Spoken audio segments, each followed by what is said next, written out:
Searching endlessly, the heroine held a map that would guide her into the unknown. Hiding his face with a hood, he hid from prying eyes, but his amber eyes shone brightly in the darkness, finding the map mark. It was a temple that he cautiously approached. Looking up, the young woman was looking for the statue that granted wishes. Stopping in front of the stone man, only one idea was hovering in his mind. For that idea, she was ready to die. Suddenly, the statue began to speak, eager to know the girl's desire, but she longed for only one thing, for her ex-husband to love compassion again. When remembering her image, the heroine's heart was shattered. Why did the emotions force her to scream, to wish for something different? The stone man, hearing this, condescended as if it suited him. Everything around him began to collapse. The girl was falling more and more, and, when she was already on her knees, she glimpsed something great before her. Standing in front of the heroine, Beldimir, our great friend, promised to be her husband. Thus, Rini Alifer got a second handsome husband, clearly better than the first one, especially with that apron. He was not only good in body, but also in character. Who wouldn't like a hottie this hot? The first husband, of course, did not understand anything. The second one also started asking questions. Wow, Rinia really got herself into trouble. Let's see how he plans to get out of this. With a gentle touch on her hand,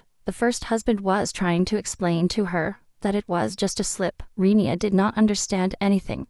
She did not expect such a sweet treatment, but the man swore that she would be the only woman in his life. Caressing her waist tenderly, Beldimir was talking to his wife in a honeyed voice. He wanted to know what his adored wife was up to right in front of his eyes. Rie's heart was threatening to burst out of her chest. He was too perfect to resist.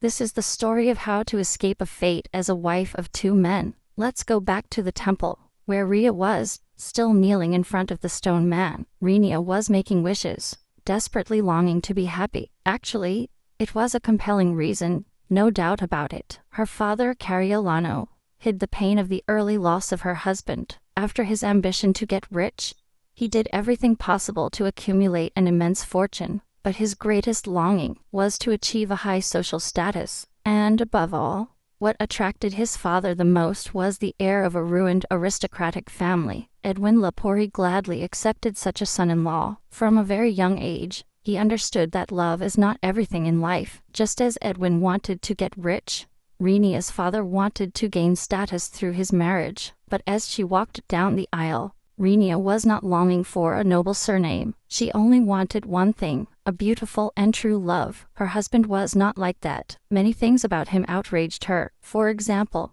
how Rinia's father manages money, and this discontent extended to his wife, who was blameless. 3 years later, on the Leport estate, something terrible was beginning to happen. Rinia was shocked to hear Edwin say the same words of love, but not to her anymore. Freya, the maid that Rinia's father sent to settle debts, immediately conquered Edwin's heart. Rinia was biting her elbows at the sight of Freya, because she achieved in such a short time what the heroine did not succeed in 3 years. With a weight on her chest, she still kept moving forward. When entering Freya's room, Rinia was apologizing, because she just wanted to find her lost earring. But suddenly, his seeing eye noticed something. In Freya's purse there was a letter. Suspicious that Rinia caught instantly. When she opened it, the girl understood that the map led to a wish-fulfilling statue. Rinia came up with it. Maybe that's how Freya managed to win Edwin's favor. I had many ideas, but only one wish. Maybe this will help. So, since it couldn't be worse, Rinia went in search of the statue. So she ended up in the temple, kneeling before a stone man. By the way, in his head this was going to happen much faster and easier. Rinia was already thinking about how she would thank the magic statue, and after that, she would happily run home. Poor, naive woman. She had no idea then that her happiness would be short-lived. Suddenly, in the Duke's mansion, a scream was heard. Rinia was shocked to see her husband on the verge of death, and she blamed herself, thinking that it was all because of his stupid desire. Her tears were falling directly on her face. Then a miracle happened that no one expected. The husband,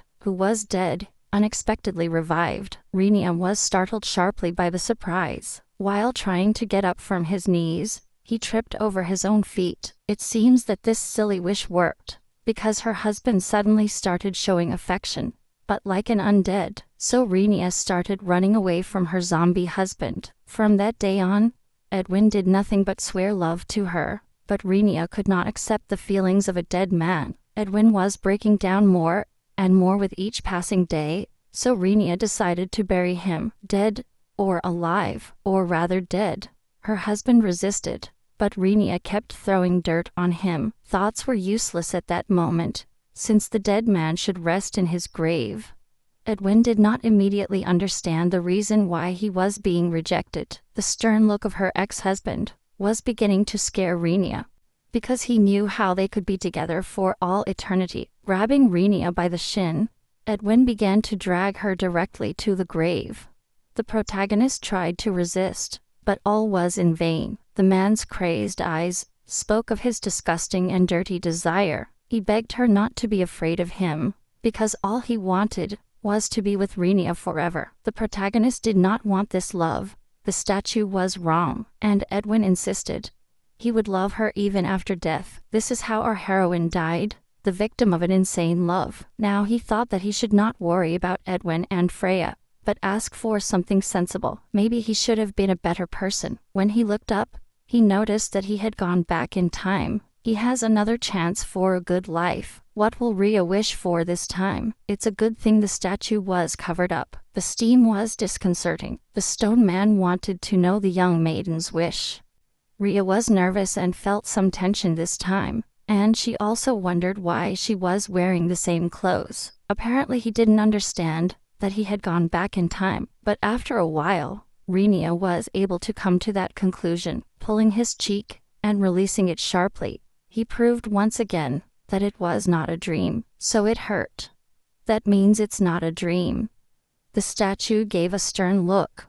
It seems that the man got tired of waiting. With her eyes wide open, Renia suddenly remembered why she had come to this temple. According to the information on the map, there are several rules that must be followed. Okay, rule number 1. Wishes must be made before the sand runs out in the hourglass. Rule number 2. It is only allowed to make one wish. And thirdly, once you have made a wish, it cannot be cancelled or changed. Anyone who tries to break these rules will lose their limbs. Yes, the price is high, but the worst thing is that the offender will also become a statue. Maybe handsome, maybe not. It's up to you. Renia didn't think her statue would be so beautiful, so she definitely didn't want it. So, with an intelligent expression that they didn't show us, she started to make a wish. As they say, you learn from mistakes. So Renia decided this time to wish for wealth. Good choice, right? But the statue interrupted her,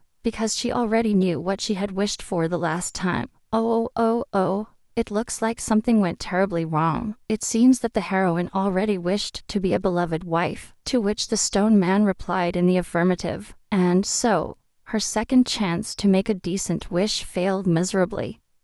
The man kept rushing the young woman, because there was not much time left. Stop wallowing and pulling your hair out. I had to come up with something already. Well, using the first part of the wish, I want my husband. What else? The heroine had to decide. Maybe she wanted her husband to be happy. No way. Those who disbelieve are not wished any happiness. That would be as bad as wishing for death. Renia didn't want to. That's not at all. So many ideas. He should have thought of a good wish from the very beginning. I couldn't even wish him wealth.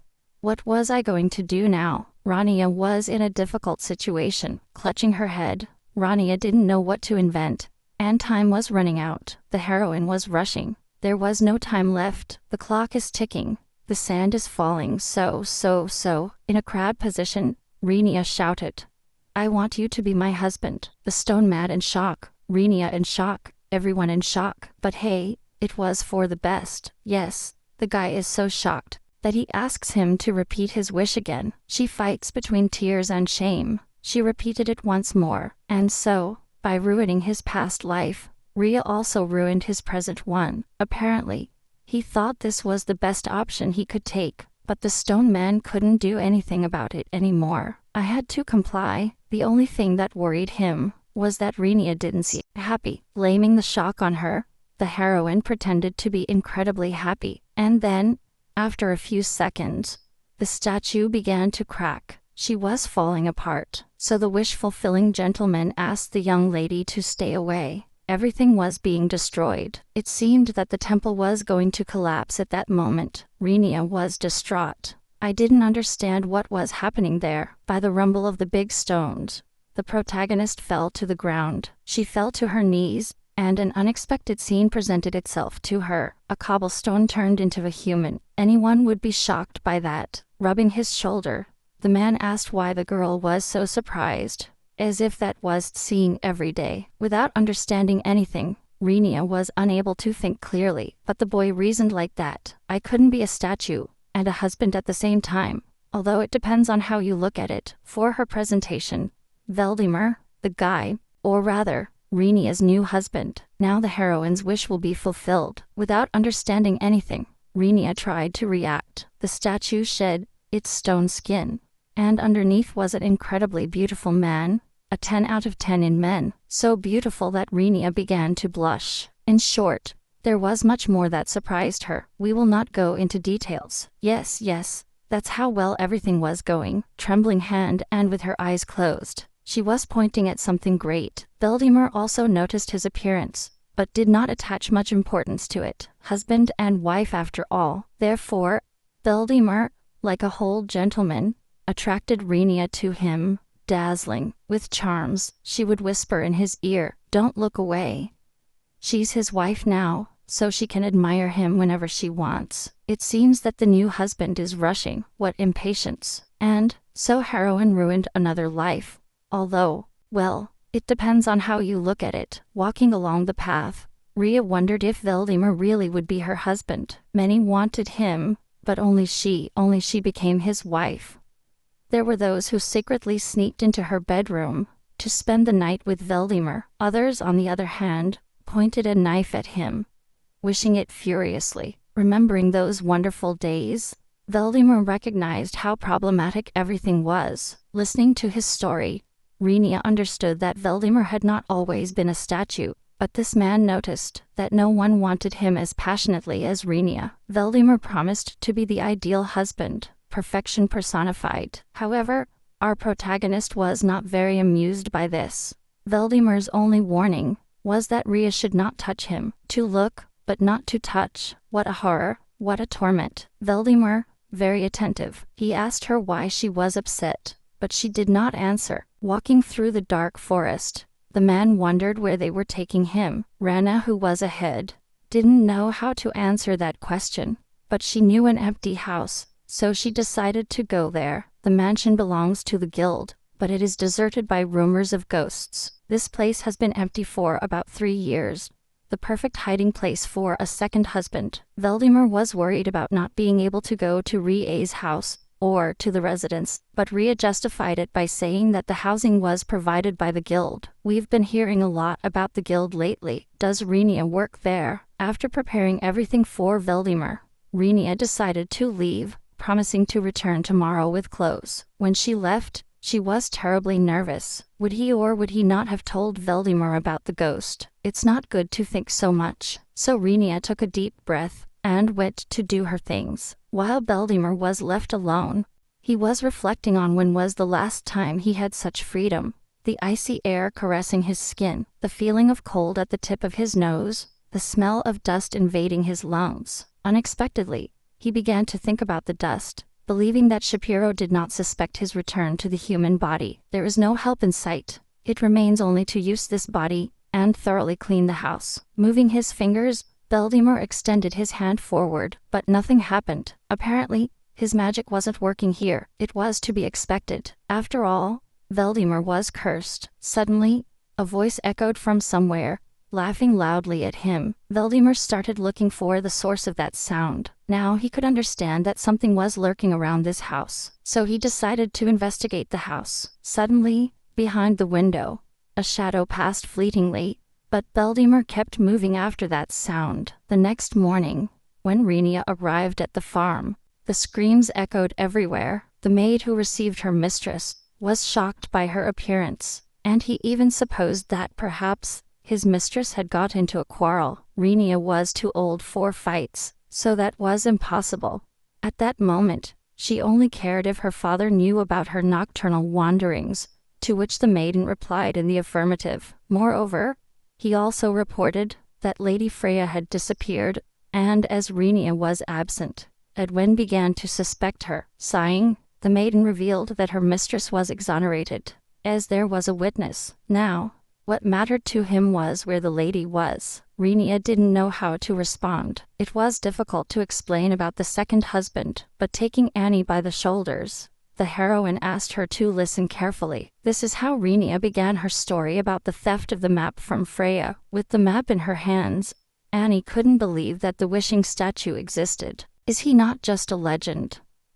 Renia thought so too at first, although she went straight to the temple. But now, after living it, the heroine could assure that everything was true. With shame, Rhea told the story to the maid, who covered her mouth. Yes, that's right. It's not every day that a second husband shows up with the first one still alive. Annie started to get nervous, because polyandry was against the king's laws, and if the lady is caught, she will be locked up for 10 years. Wow, that historic smile screams how well Renia wasted her second chance. What will happen if Veldemar finds out that Renia already has a husband? Getting up all at once, the heroine seems to have figured out how to get out of this. With fire in her eyes, she decided that the only way out is divorce. I certainly didn't need praise. Rhea will congratulate herself. What a brilliant idea. But the happiness didn't last, because nothing was that simple. Annie asked where the lady had put her new husband, to which the heroine replied,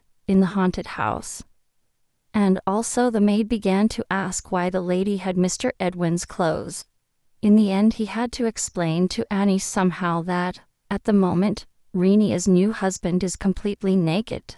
And so, after packing her things, Renia headed to the guild headquarters. When he turned around, he noticed something strange on the ceiling. Something wasn't right. From the surprise, he almost lost his balance. He almost fell to the ground. Biting her lips, Rhea tried to convince herself that there were no ghosts in the mansion, but that strange feeling persisted, as if someone was watching her. That's why she kept turning her head, desperately looking for who was spying on her, and the creaking of the old wooden boards only increased her growing fear. Grabbing the doorknob, he swallowed.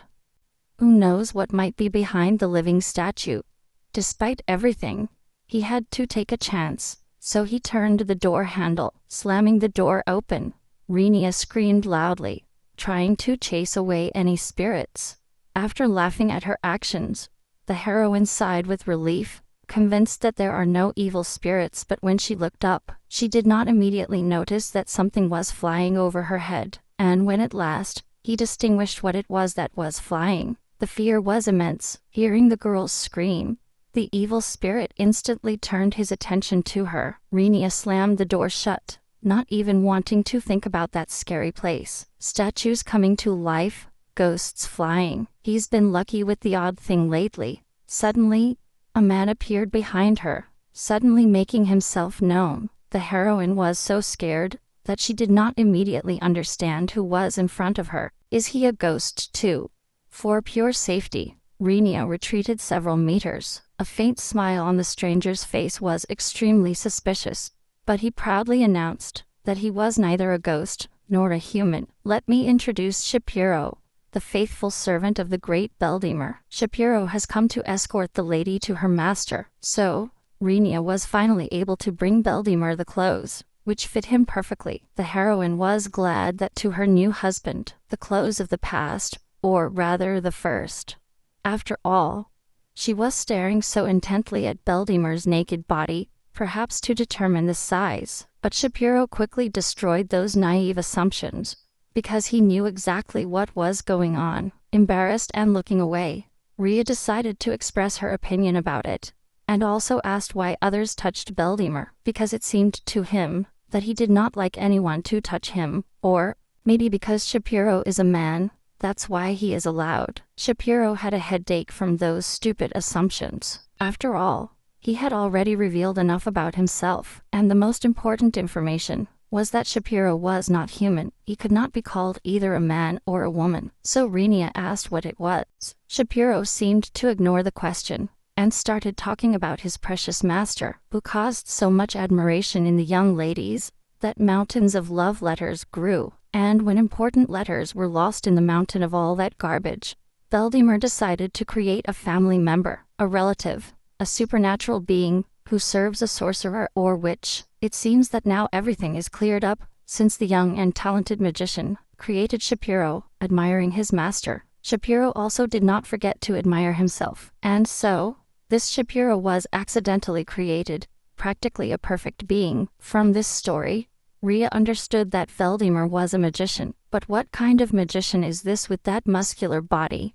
While Renia turned her head, Shapiro was congratulating the lady on her wedding. He was also glad that the lady did not try to deceive the Lord. Maybe she really is special.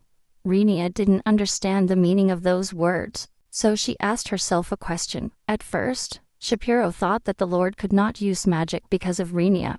But then he understood that that was impossible, and as soon as Renia heard about this, she immediately slapped the table with her palms. Veldemar didn't want to declare it, but there seems to be no way to avoid the question anymore. So, he can't harm Renia. But the doubt arises. What is that thing downstairs, banging on the table and getting up? The heroine asked if it was magic. Exploring the castle, the heroine was shocked to discover an alchemy laboratory. It turns out that the alchemy laboratory was under a powerful spell. Clenching her fist, Renia could not contain her feelings and emotions, because she did not understand what animal had been living there rent-free. Watching the cups move by themselves, Veldemar asked himself a crucial question. Shapiro's magic works and his doesn't. Is it the curse? Approaching his master, Shapiro decided to expose his brave assumption. Perhaps it is because Lord Renia's wish has not yet been completely fulfilled. After granting the wish, Veldemar becomes a statue again, but not this time. Shapiro senses an ulterior motive. The dark-haired man looks at his hand marked by magic, thinking about how many wishes he granted before he fights. Shapiro confirms that there were 50 wishes, and Veldemar nods. His suspicion is confirmed. He realizes Renia's wish has not been fulfilled, and that is why she is still in human form. Why is he still human if the wish has not been fulfilled? Shapiro thinks it's in the works. They come to the conclusion that the explanation is logical, and keep thinking about the matter. Remembering Renia, Veldemar comments that his desire was too abstract, and that complicates everything. Shapiro reflects on the meaning of being a husband, and decides that he is just the man you married. Shapiro is surprised. A crucial idea suddenly strikes him, and his reaction attracts attention. Veldemar and Shapiro discuss it. The key could be the lack of an official marriage.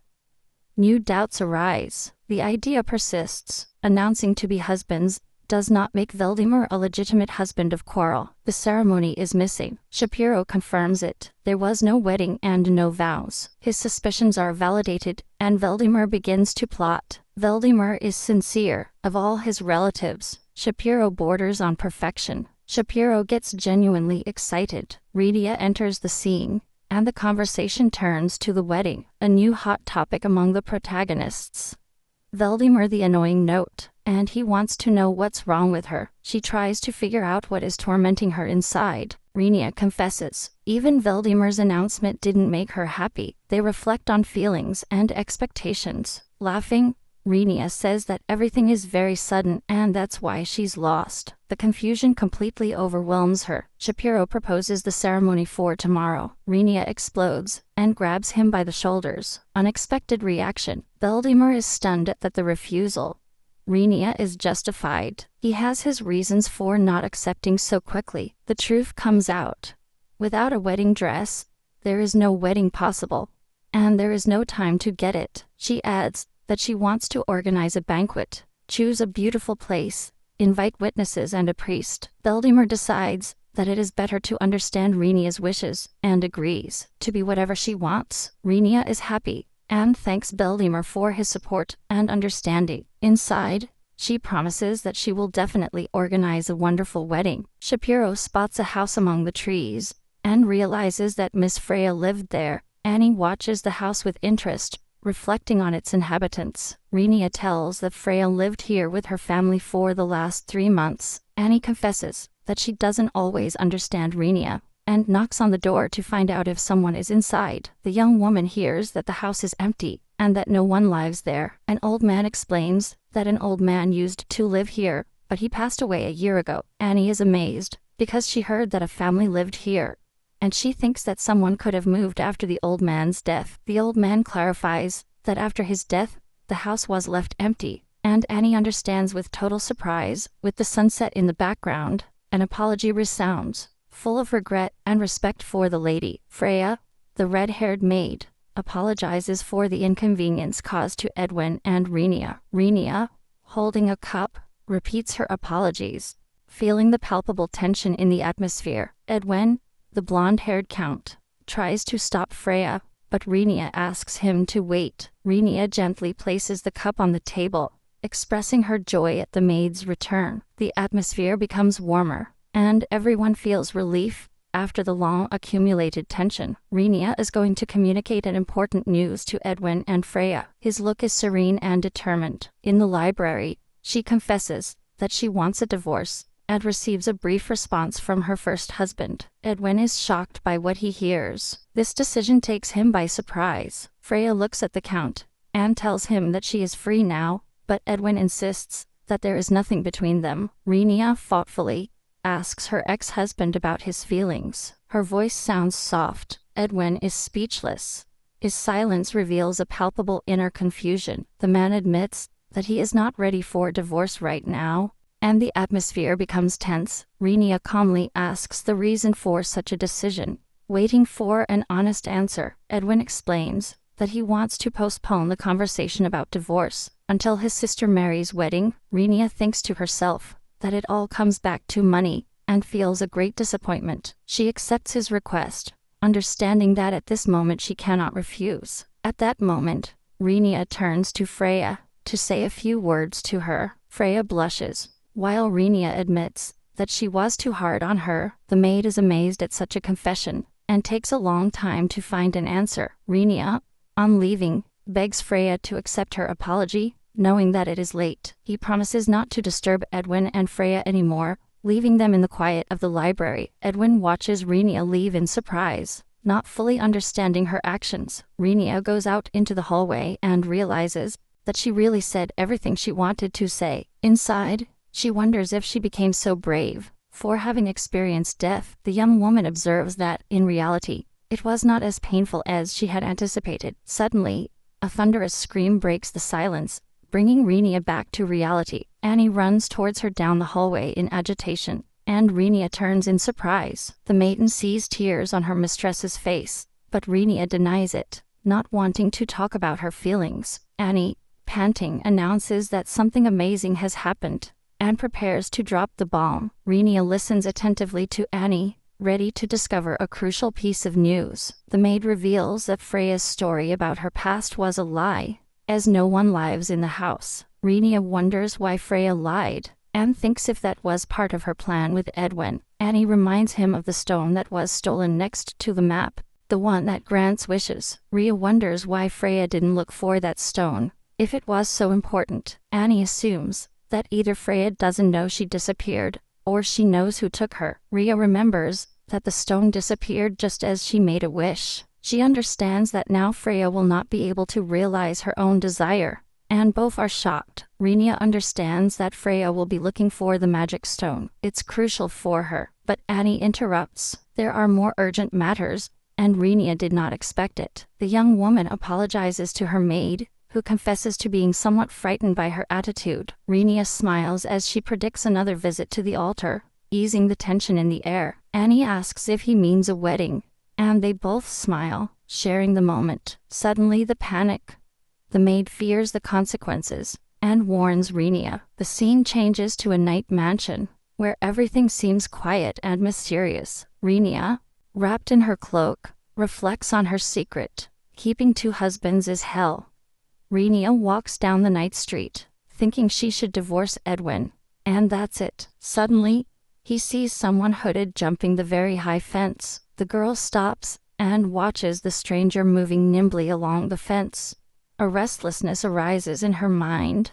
As this man's behavior is suspicious, Renia decides to intervene and calls the stranger to find out what his intentions are. The guy, without taking off his hood, pays attention to the girl, but does not explain himself. She demands to know why she breaks into someone else's house, without hiding her distrust. The stranger responds with mockery, not understanding why he is worried about his actions, and the situation becomes tense. The gray-haired stranger stops, as if reflecting on what is happening. Ria is surprised when the boy asks about the house where Valdemar lives, and doesn't understand how he knows. Confused, she tries to figure out how the stranger he obtained such information. Feeling a chill, the guy looks at Renia with an enigmatic smile, without revealing his identity. Keeping the mystery, on a night street, Renia bumps into Chase, who watches her placidly leaning against the wall. The girl cautiously asks who he is, and the gray-haired young man answers with a slight mocking smile. Chase introduces himself,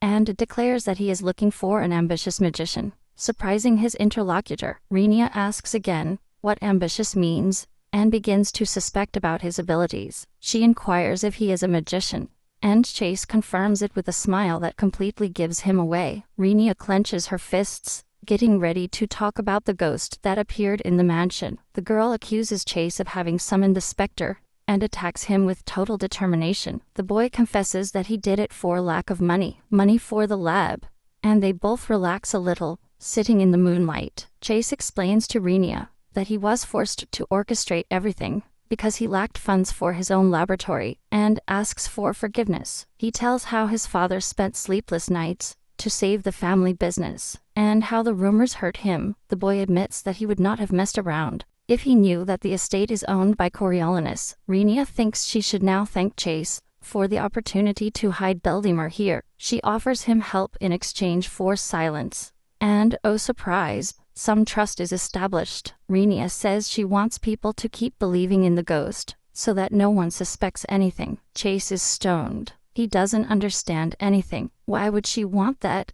His gaze hardens. The boy asks if he is doing it for someone, and attention, notice how Renia squeezes the village. The girl confesses to hiding Valdemar, and Chase is totally shocked. Renia calmly confirms her words, and without hesitation, asks what Chase knows about Valdemar. She looks through the diary, lost in her thoughts about the wizard and his dark past. At nightfall, Renia and Valdemar read together, enjoying an unusual moment of peace. The girl thinks that Valdemar is an exceptional magician, and respects him more and more. Valdemar is lying down with a book, meditating, that laid the foundations of modern magical art. Renia wonders how someone like that could disappear and become a wish-granting statue. The girl looks at Valdemar, and he calmly replies that his gaze will not change anything. The man explains that they will not be able to be together until they are legally husband and wife. Renia is shocked by his words, and can't believe what she just heard. She decides that she still has to ask an important question,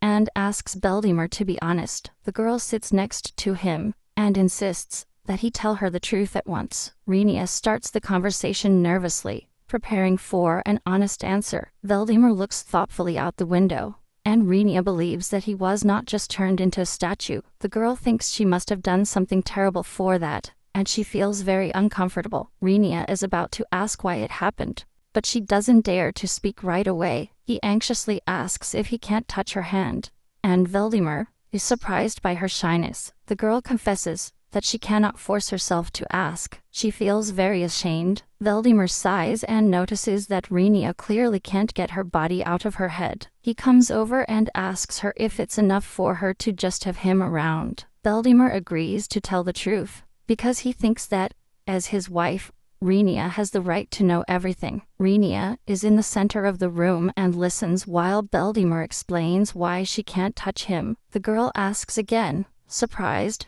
not fully understanding what she just heard. The man calmly says that he just doesn't want to, and Renia reacts with unexpected calm. Valdemar is amazed at her reaction, but she looks at him with a radiant smile, not hiding anything. He seriously confesses that he resents being touched, and this interferes with his study of magic. Renia, with a hint of disappointment, nods understanding, although she tries to hide her disappointment. Veldemar adds that he always avoids anything that gets in the way of his investigations. But then he gets thoughtful. She notices that he is not busy with science now, and a light, almost playful atmosphere arises between the two. Veldemar smiles, thinking that, of course, Rhaenyra wants to touch and hug him with all her might. She is surprised to realize that she now understands well the desires of others, and the hidden meaning of wanting to be a wife. He puts a hand on the book, and admits that he cannot accept being touched. What a drama. He hopes that this explanation is enough, while Rhaenyra looks at him with an expression of total amazement. Veldemar starts to unbutton his shirt, and his movements become more revealing. Rhaenyra, blushing, covers her face with her hands. I did not expect such boldness. The man lets her look at him, exposing her chest, and tells her that she can admire him with her gaze. Silence invades the room, and Rhaenyra becomes paralyzed, not knowing how to react to such a scene. A servant enters with a tray, announcing dinner, oblivious to the tension that is breathed. What he sees leaves him in shock. He remains petrified with his eyes open, unable to articulate a word. Veldemar remains impassive, while Rhaenyra, troubled, hides her face, not knowing what to do. The servant, in a panic, demands an explanation, and the tension in the room becomes unbearable. At nightfall, the mansion is hidden in the shadows. Freya waits for Edwin's decision, longing for a change. In the library, Edwin confesses that he cannot divorce Rhaenyra for certain reasons, and Freya listens attentively. The maid asks if it has to do with Lady Emily's wedding, but he admits that it's just an excuse. Edwin confesses that there is another reason that he cannot reveal now, and he looks confused. Freya calmly replies that she doesn't have to explain everything to him, and calls him to her lord, showing respect. She smiles and adds that Edwin is also not obliged to get a divorce, accepting his decision with understanding. Edwin thinks that, of all the people in the house, only with Freya did he have something in common. He remembers how he joined this family for money, watching Freya while she cleans. The only difference between them is that the maid should try her best every day. Freya does not give up and continues to work, despite the tiredness and difficulties. Edwin takes her hands, expressing compassion and support, and calls her by name. The man promises to find her a suitable home. Now that Rhaenyra has agreed to release her from her duties, Freya asks with a smile what will happen if her family moves in with her, but she immediately apologizes. She firmly states that she prefers to stay here, even if life gets complicated, and she is ready to face the difficulties. Freya confesses to Edwin that her only desire is to stay by his side, because she fears she will never see him again. Edwin looks at her tenderly, understanding how important this closeness is for her. He hugs Freya, agreeing to stay together if that's what she really wants. The young woman snuggles on his shoulder, feeling the relief and warmth that this instant brings her. Inside, Freya understands that her decision was risky, but she does not regret it at all. A few days pass, and the day of Rhaenyra's second wedding arrives. The atmosphere is full of expectation. Rhaenyra, dressed as a bride, walks along the path, while Annie helps her with the veil, commenting that her mistress is always lucky with weddings. The young woman asks Annie not to call her lady, explaining that today she is just another one of the guild, and the maid promises to remember that. Rhaenyra, dressed as a bride, marvels at her beauty, and feels a great emotion before the ceremony. Annie notices that it is the same dress from her first wedding with Edwin, and is surprised by the choice. The young woman walks down the hallway, as the groom's footsteps approach, creating tension. Veldemar approaches Rhaenyra, who looks up nervously, meeting his eyes. At that moment, the girl freezes, unable to hide her amazement, and a slight unease. Veldemar asks her if she's ready, and her voice sounds firm and serene, although she's hiding something. The guests admire the bride and groom's looks, and Shapiro and Annie cheer them up with complicit smiles. Rhaenyra thinks that she is not surprised by anything that happens, because everything seems like an unreal dream to her. Rhaenyra, walking next to Veldemar, believes that he is so beautiful that he would look even in the simplest outfit. The girl smiles, feeling a gentle agitation and joy about what is happening. Her dress glows. Veldemar looks at the bride with a special expression. Her gaze becomes sweeter and warmer, Inside, he admits that his wife is extraordinary, and his heart races. The priest announces the beginning of the ceremony, inviting everyone to the altar, and the atmosphere is filled with solemnity. The bride and groom are approaching the altar. Annie and Shapiro watch them with excitement and joy. Renia asks, smiling, if they should hold hands, remembering that Valdemar does not like contacts. She remembers his words about how her mood is spoiled by someone else's touch, and with some discomfort agrees that everything will turn out fine. Rhea proposes to Valdemar to simply walk beside her to avoid the discomfort of the touches, and they both agree. The couple advances towards the altar, while Annie and Shapiro watch them, feeling excitement and joy for the newlyweds. The servant bursts into tears, not believing that his master is now engaged to such an unusual girl, and Annie is outraged by his tears. An argument breaks out between the maid and the servant, each defending his point of view about what is happening. The priest asks for silence so that the ceremony goes smoothly, and everyone returns to paying attention to the bride and groom. The solemn moment has arrived. Everyone gathers to witness the sacred union of two souls. The priest announces the start of the legal marriage, and Renia, anxious, asks to speed up the ceremony. Finally, he declares Valdemar and Renia husband and wife. The atmosphere is filled with joy and relief. The priest announces that now the groom must kiss the bride, and Renia looks at Valdemar, perplexed. The young woman remembers that Valdemar does not even let her take his hand, and panic begins to invade her. She begs him to skip at that moment, but the priest insists that the kiss seals the union. Renia wonders why a kiss should seal something, feeling increasingly uncomfortable in the situation. The priest decides to formally declare that the kiss happened, but a voice interrupts the ceremony. At that moment, a guest exclaims that he will kiss the bride himself, leaving everyone stunned. Renia stops Valdemar, telling him that he is not obliged to do so, and the man nods, relieved. Valdemar insists that his wish must be fulfilled, and reflects on the importance of the moment. Renia fears that if the ceremony fails, her wish will not come true, and she looks at Valdemar anxiously. The young woman worries that Valdemar will kiss her, despite hating the contact, and even fears that something will happen to her. The man assures that a light brush of the lips is enough to grant the wish, and looks at his fiancée with determination. He proposes to do it quickly so as not to prolong the situation, and cautiously approaches Renia. Annie and Shapiro watch the scene, not hiding their surprise and joy for the newlyweds. The servant does not believe his eyes, while Annie finds the moment extremely romantic. Valdemar and Renia approach carefully.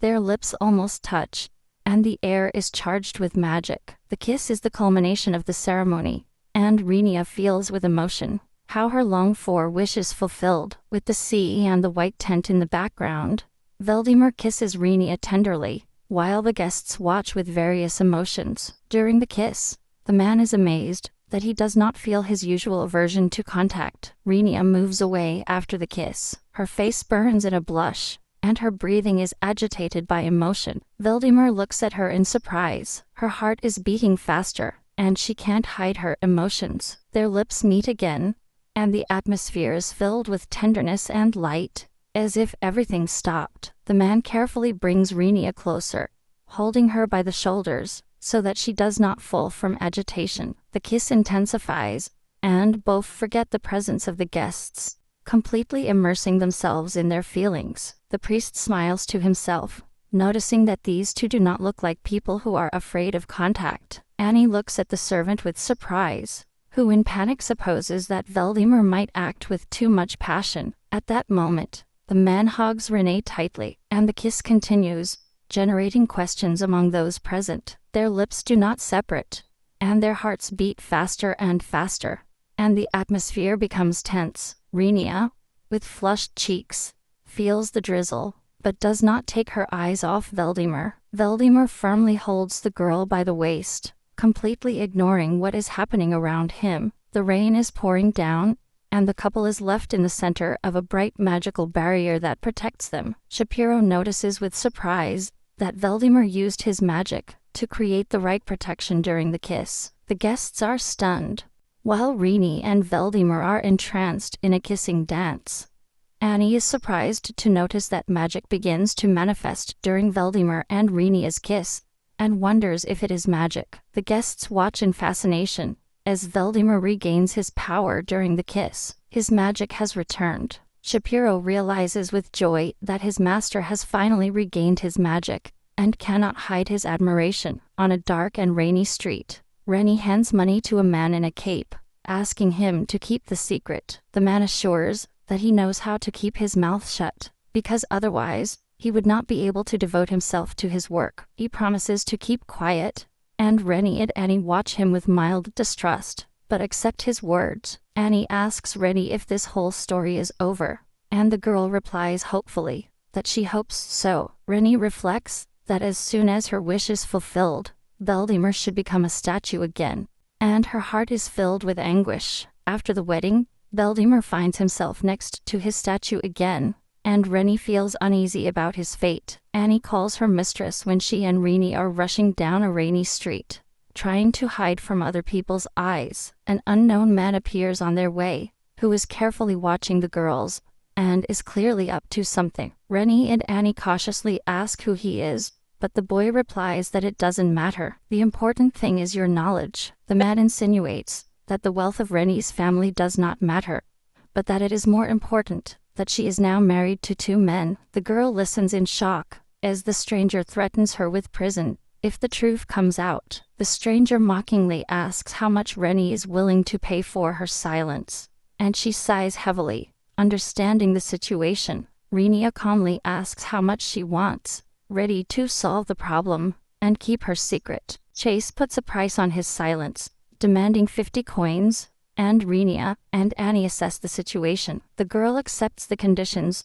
and sets a meeting at the port at midnight to deliver the money. The man threatens to tell her husband everything if Renia does not show up, and hides in the alley. Renia and Annie stay on the street, thinking about the impending deal and the need to gather gold. Annie is ordered to raise the necessary sum, and Renia looks ahead with determination, ready for the appointment. Meanwhile, Veldemar is sitting in a tavern, remembering recent events, and feeling a slight tiredness.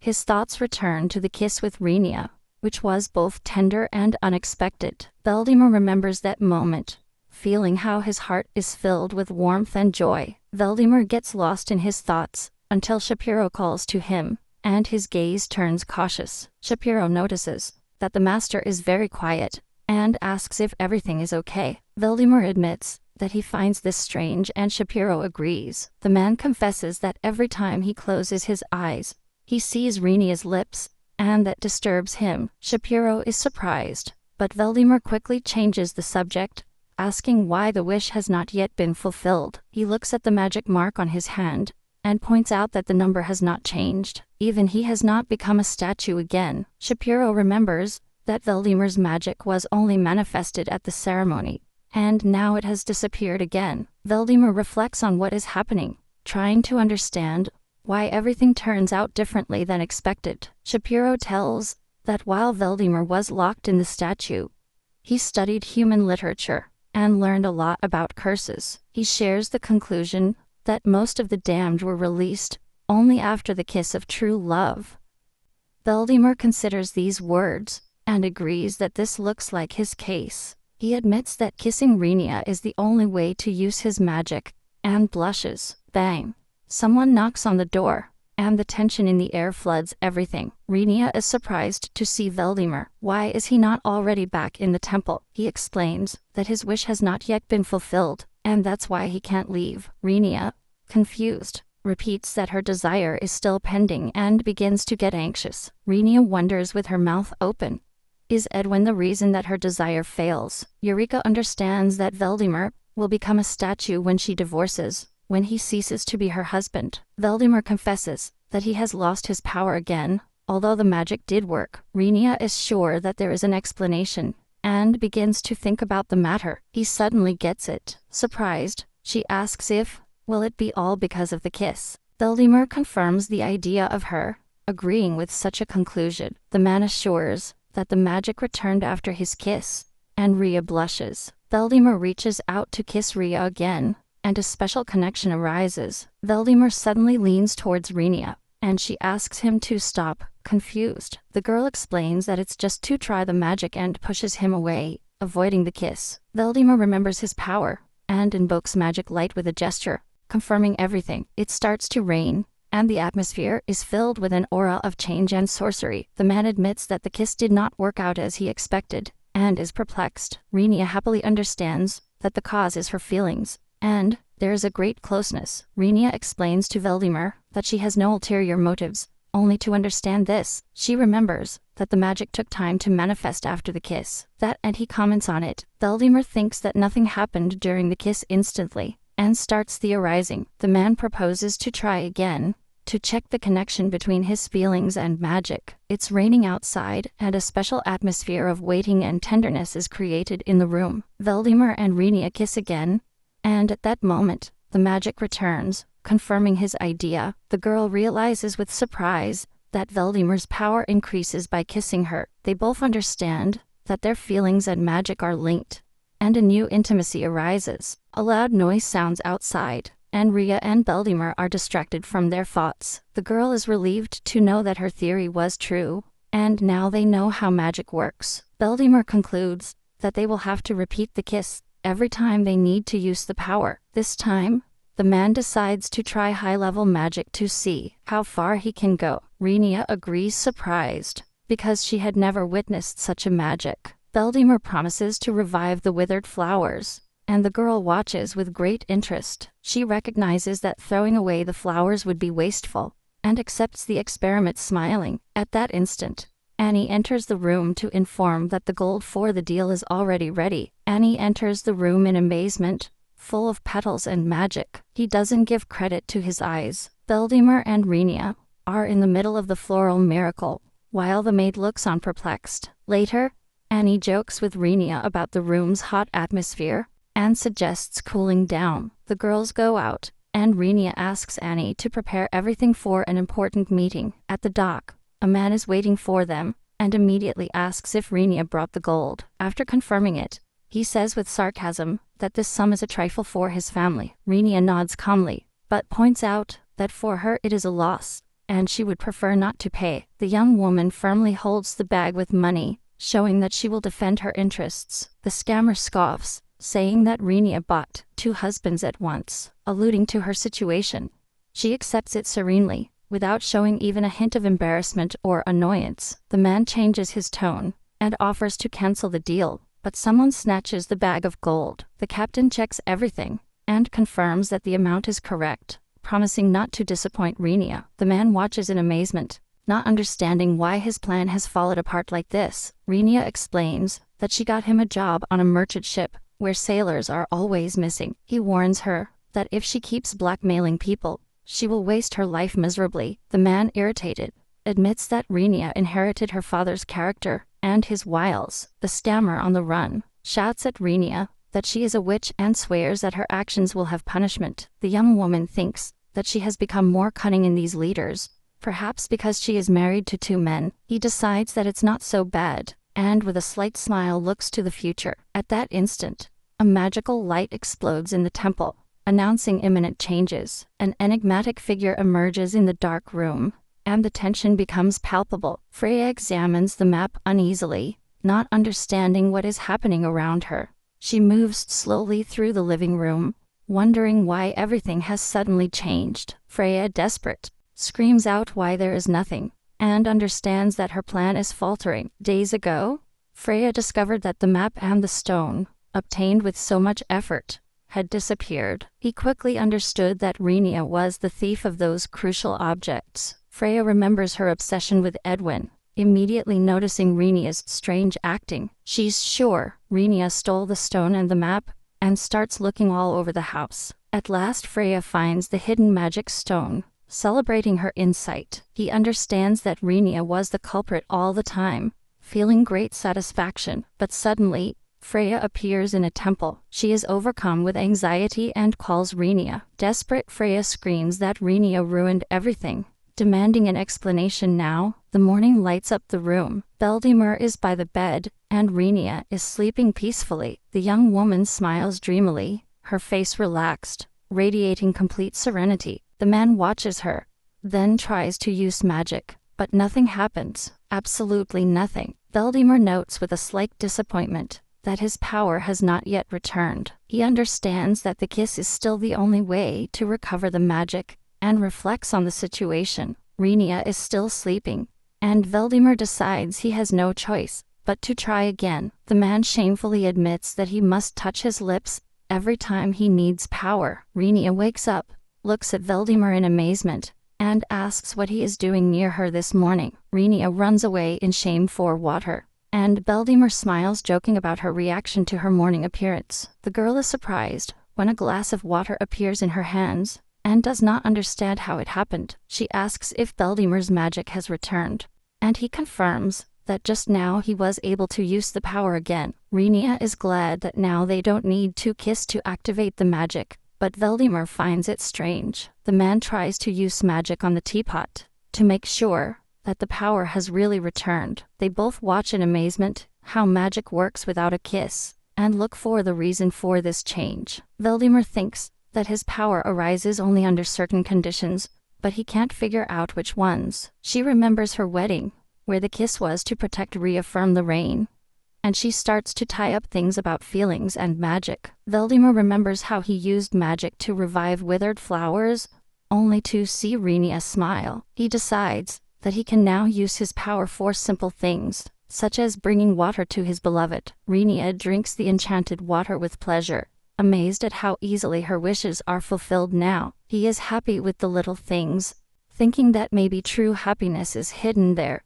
Veldemar asks what spell Renia wants to see right now, and the young woman is left thinking. He proposes to use magic to leave the glass on the table, a test for Veldemar's new abilities. The man agrees without hesitation, and the glass rests gently, shining in the light. Renia watches the scene with amazement, aware that her life is now full of small miracles. Rana, in her nightgown, hears a sound and turns around, seeing how they put a kettle on the table, and is surprised. The young woman anxiously asks Veldemar if he understood under what circumstances his magic works, and he tells her his theory. He explains that if his assumption is correct, this changes everything, and carefully observe the man's reaction. Veldemar suddenly approaches. His hand touches Renia's face, and she remains paralyzed, expectant. The man confesses that he can only use magic to fulfill Renia's wishes, and stares into her eyes. At that moment, in the Coriolanus Guild, dawn breaks, and someone asks Freya where she was the night before. The red-haired maid replies that she was coming home, while the butler Waltz is surprised that she arrived so late. Freya irritably tells Waltz that she should be by her master's side, instead of keeping watch, and he walks off down the hall. Waltz remembers young Master Edwin, and smiles sheepishly. Thinking of him, Freya sharply corrects the butler, reminding him that Edwin is married, and should call him Sir. She demands that Waltz pull himself together at once. He apologizes, overwhelmed by her attitude. Freya orders him to leave, as he must clean Lady Renia's room, and Vols instantly obeys. The maid asks to keep her night getaway from Edwin a secret, and Waltz happily accepts. The butler leaves, overflowing with emotions, and Freya thinks with irritation that he acts like an idiot. She cautiously enters Renia's room, glad that her mistress has not yet returned. Freya approaches the closet, and reflects on what happened to the statue.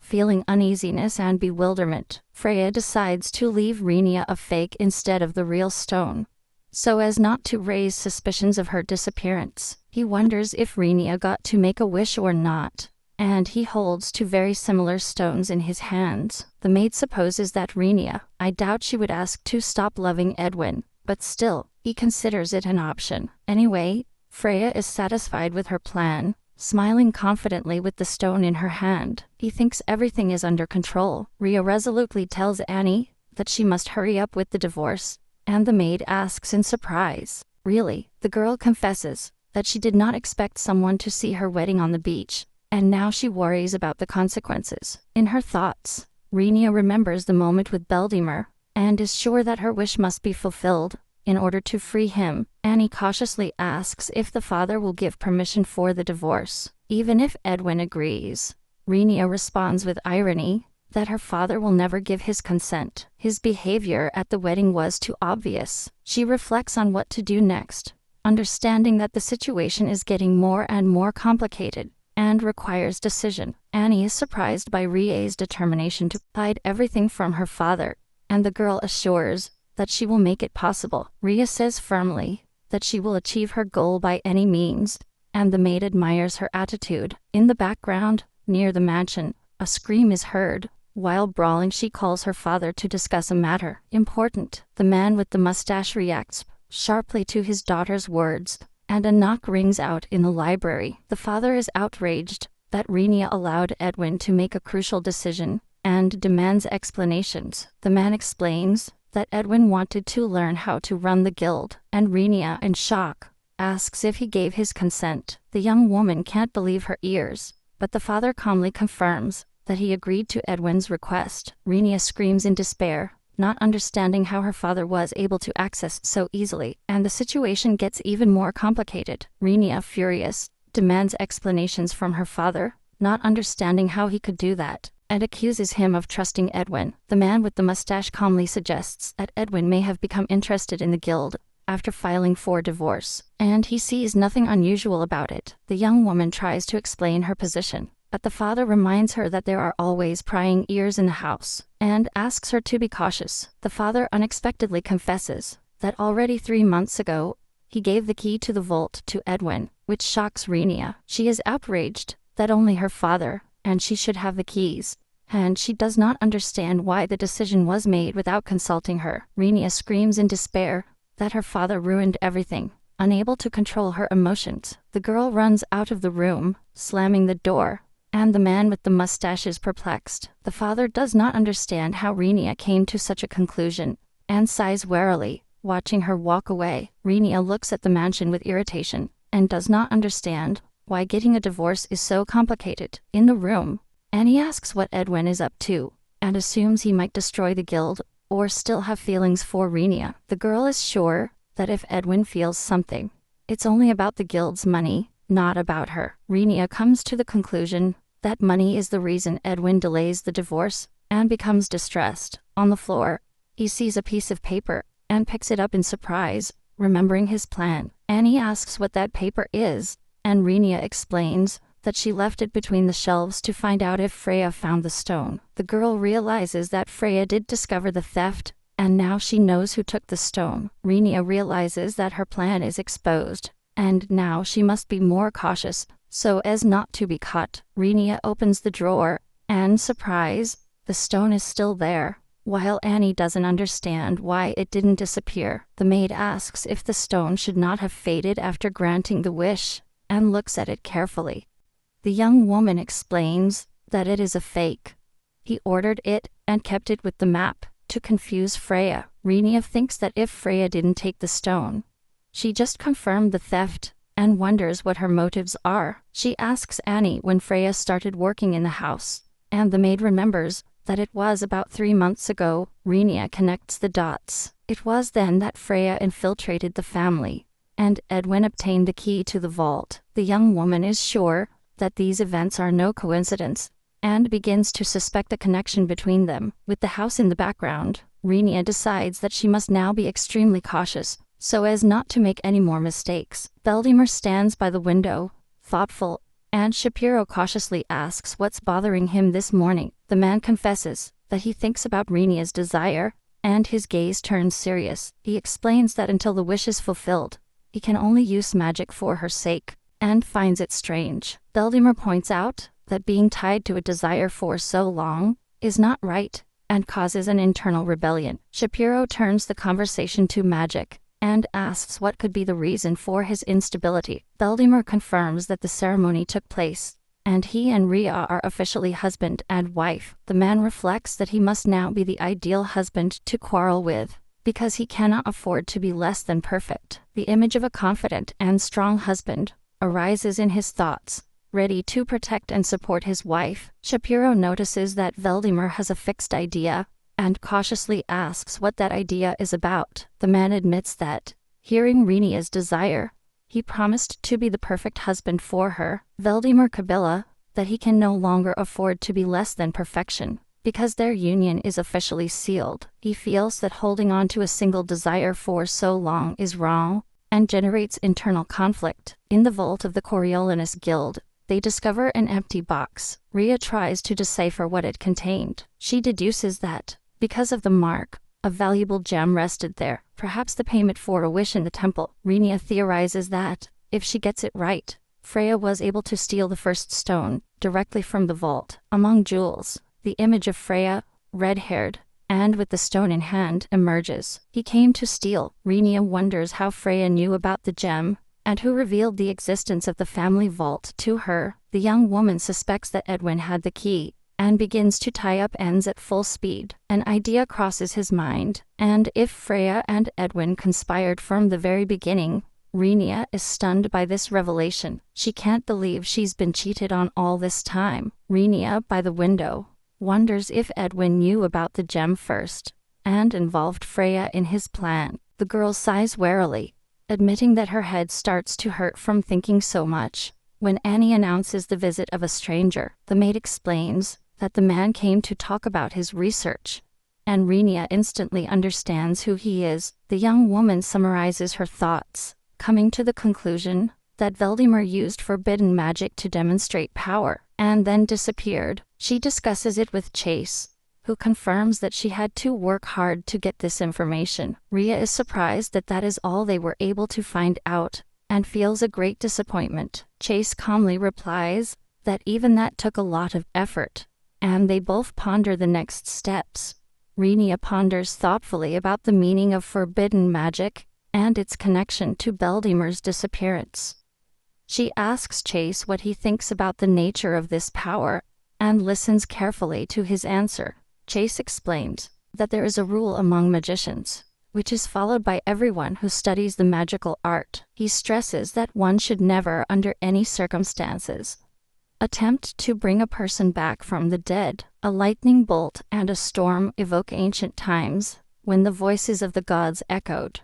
Valdemar, once upon a time, sought the impossible, longing to cross the line between mortals and immortals. He wonders if crossing that barrier would make him a true god, and his gaze becomes obsessive. Rhea now understands that the same ambition was the cause of Valdemar's curse and disappearance. Valdemar feels a power capable of breaking the divine bonds over men, and meditates on its origin. He remains in the laboratory, while Shapiro, worried, asks him if he is sure of success. The man explains that raising a dead person is against the will of the gods, but he cannot go back. Valdemar justifies his actions with compassion for the child's parents, tormented by his loss. He creates himself an exceptional magician, at the height of the gods, and trusts that he can twist fate. Valdemar initiates the ritual, ordering the soul to return, and a magic circle bursts into blinding light. The energy floods the room,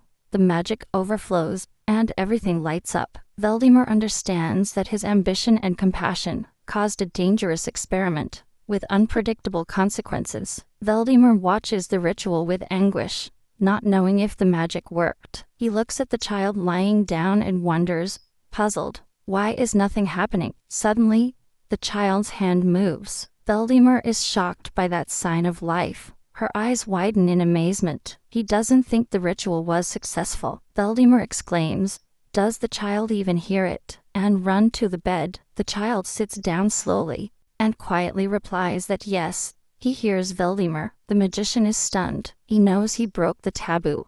He recoils with fear. A sinister aura fills the room, and the boy, with an empty look, says that Valdemar dared to break the seal. Valdemar realizes with anguish that the voice he hears is not that of the child he was trying to resuscitate. He looks at the boy and feels that there is something alien and dangerous in front of him. The magician realizes that he has stumbled upon something that should never have come back to this world. Valdemar tries to understand if his ritual was successful, and asks the question out loud. "Hi." The creature replies that it could be called a success, and Valdemar laughs confused, not believing what's happening. He justifies his act with pity for the child's parents, explaining that he could not deny their request. The creature asks if that's true, and Valdemar confirms that he wanted to fulfill his only wish. The magician is amazed, that his interlocutor understands human desires so well, and thinks about the consequences. The unknown voice tells Veldemar that fulfilling a couple more wishes would not involve any effort. The man looks at his hands with surprise and fear, feeling a strange energy around him. A voice demands him to make an effort, and the image of a mysterious man emerges before Veldemar. Veldemar returns to the routine, consumed by the idea of being the perfect husband for Renia. Shapiro brings him a stack of books that he had ordered to study. Veldemar notices that there are a lot of books, and takes one in his hands. Shapiro advises you to read them all to the end, so as not to miss important details. Veldemar opens with interest a flashy cover book, called How to Be a Great Husband, and decides to study the tips to meet Renia's expectations.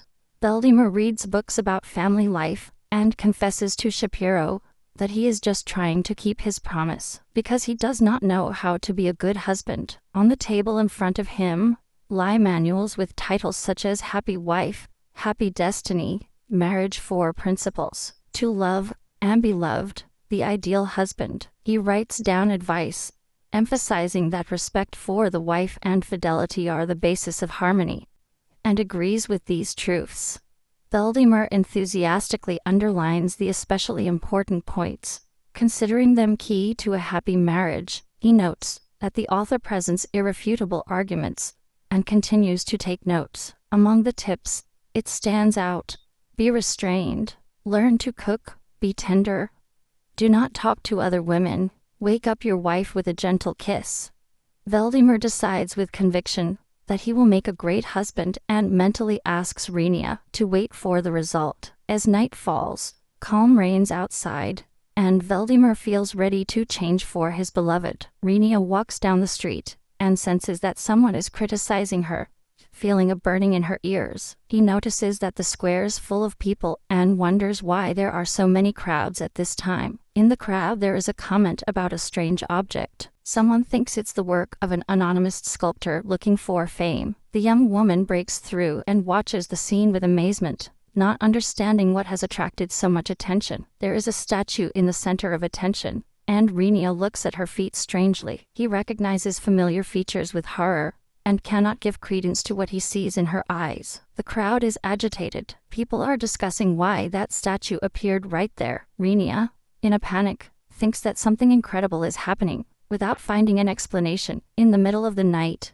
Renia calls Shapiro. His anxious voice resonates, and wakes everyone up. The girl bursts into the kitchen where Shapiro is, gasps and tells him that they have a big problem. With horror, he remembers the central square, and tries to explain what has happened. Annie indicates the address, but Renia replies irritably that she does not ask where the square is. Shapiro calmly comments that Renia has already seen the statue of the Lord, and she is amazed that she knows about it. The butler smiles and confesses that he installed the statue as a wedding gift for Renia and Veldemar, and she looks at it in shock. Renia warns Addie about what happened in the central square. With a voice full of anxiety and nervousness, the maid calmly indicates the direction, but Renia responds annoyingly that she does not ask where the square is, but wants to tell what happened. Vols calmly observes that Renia has already seen the master's statue, and she is surprised at how she knows. The butler smilingly confesses that he installed the statue as a wedding gift for Renia and Veldemar. Great idea. Renia asks confused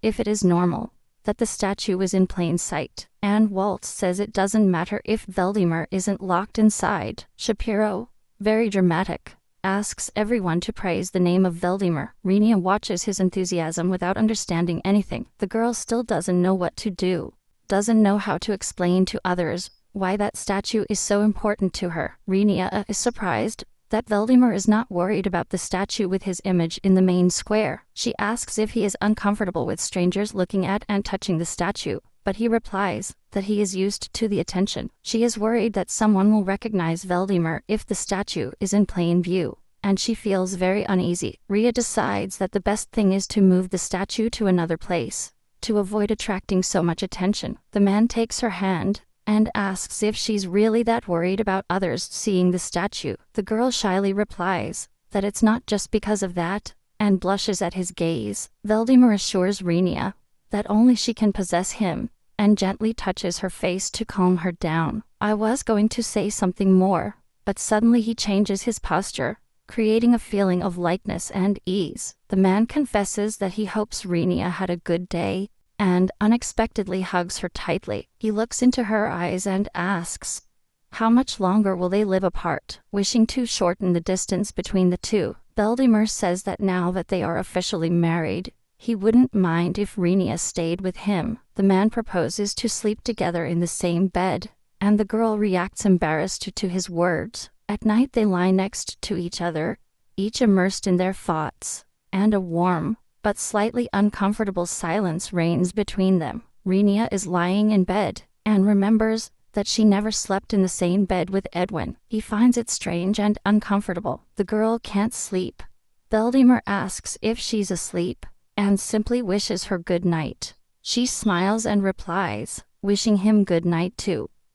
A warm aura completely envelops them. Beldimmer recalls a piece of advice from a book. A good husband should wake his wife up with a kiss every morning, and he plots something. In the morning, he wakes up first, determined to follow his plan to the letter, and make everything perfect. Just at that moment, Renia suddenly wakes up, stretches out, and comments that she feels completely renewed. Beldimmer remembers the kiss, but he can't do anything, because Renia is already fully awake. He is surprised by her energy, and she starts the new day with enthusiasm, not suspecting his intentions. Rhea wakes up bright, and asks Beldimmer if he slept well, explaining that he must get up early to achieve everything. The man thinks with frustration that he forgot to consider his habit of getting up early. While she does not understand what he means, Renia quickly gets ready and announces that she will be back later, leaving the house in an excellent mood. Beldimmer stops her at the door to say goodbye, and asks her to wait a second. What is he up to now?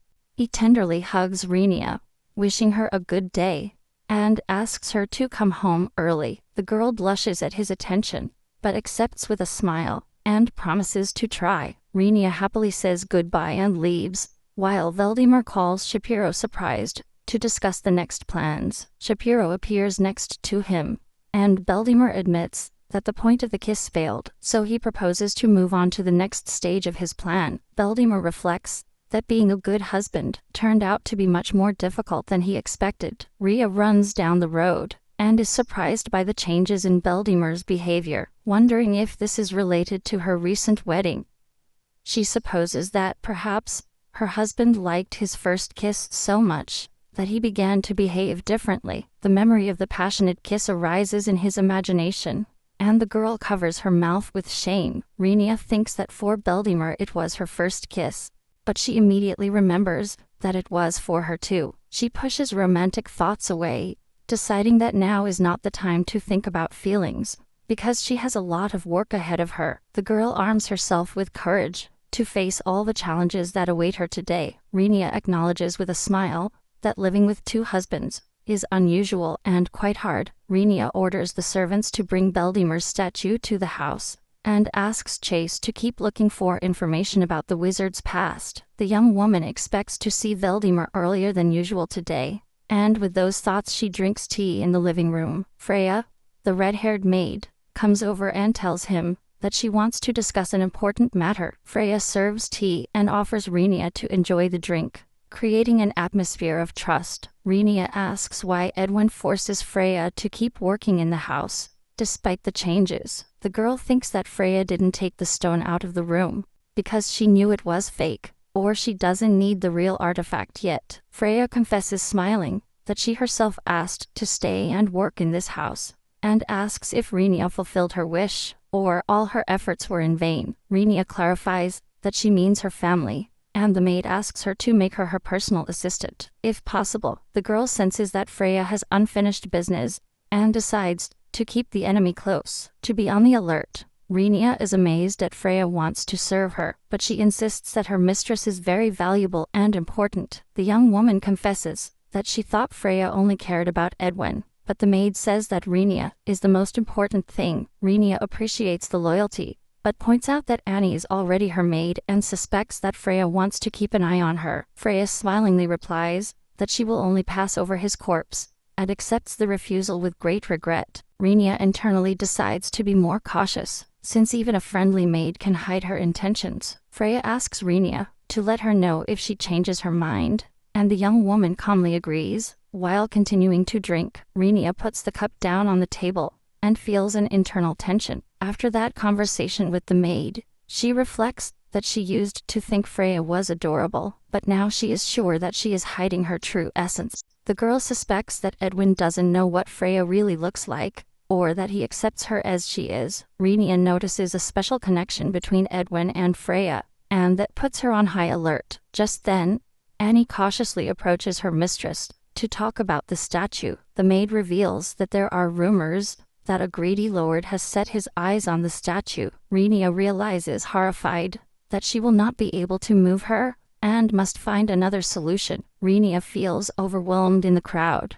unable to find a way out of her problem. Desperate, she wonders how the statue ended up in the hands of that lord, and fears for Beldimmer. The young woman understands that she cannot just claim the statue. That would raise suspicions. Renia blames the relative internally, believing that he is the root of all her ills. Shapiro notices Renia's strange behavior and watches her reaction with amazement. He carefully asks if something is wrong, but she keeps silent, absorbed in her thoughts. Renia finally asks about Veldimmer, and a relieved Shapiro replies that he is glad of her interest. The butler informs that Veldimmer is in the kitchen, and Renia decides to go and talk to him. Renia enters the kitchen, feeling a pleasant aroma, and calls Veldimmer to find out what he is doing. She notices that there is steam in the atmosphere, and her gaze is fixed on someone's bare back. The girl becomes paralyzed, realizing that in front of her there is a shirtless man, and she becomes breathless. Veldimmer turns around in an apron,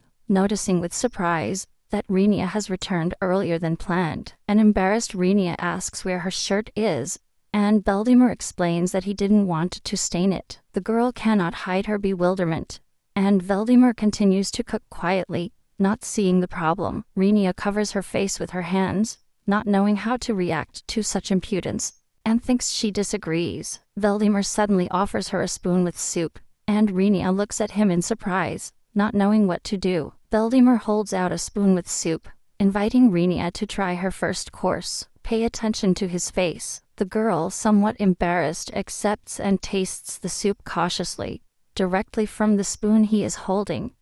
The taste is surprisingly delicious. Rhea can't help but smile, feeling a slight agitation inside.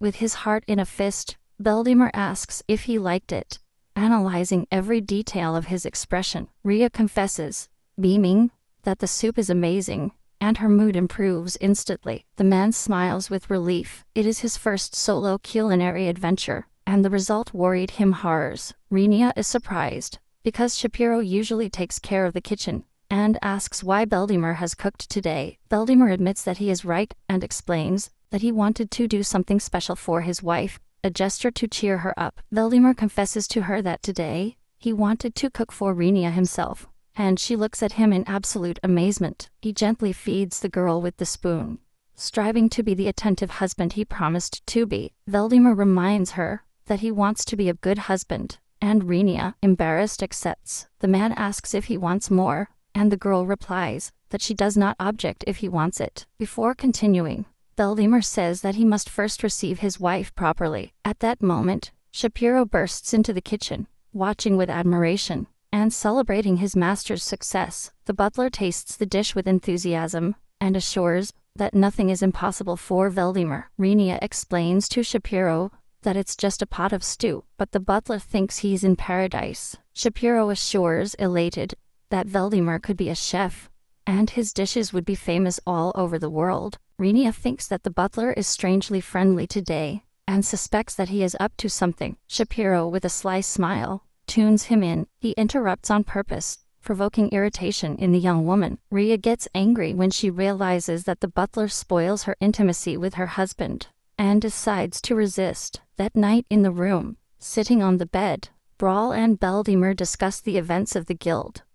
He asks if she had any problems at work, or if this one was particularly hard. Renia thinks that a good husband should ask his wife about her day, and listen carefully. She notices that his words deeply impacted her, and tries to come up with a coherent response. She confesses that a maid tried to steal a jewel today, and wonders whether to use it to find out more about him. Renia explains that it is the red stone with which she made a wish, and that it originally belonged to the guild. The stone disappeared when making the wish, but the maid thought it was still here, and tried to steal it. When asked the name of the stone, Veldemar confesses that it was created from his own blood. He reveals that by consuming that stone, he revives, and his heart starts beating strongly again. She understands that as long as Veldemar is in human form, no one else can possess that stone. The man asks if Renia liked the bloody sapphire, and she shyly admits that it is beautiful. Veldemar gently touches her face, and a special moment blossoms between the two. The man tenderly caresses the girl's face, and she freezes in shame, feeling the tension grow. Their lips slowly approach, and the atmosphere is charged with romance, full of palpitations and flowers. At the most unexpected moment, their almost kiss is interrupted by the appearance of a third person who greets them. The servant, with a smile, announces that he came to prepare the room for the night, causing confusion in the couple. He starts asking about the curtains, and offers a drink before bed, diligently fluttering around the room. Renia, furious, mentally calls him a bastard, not hiding her irritation at the sudden interruption.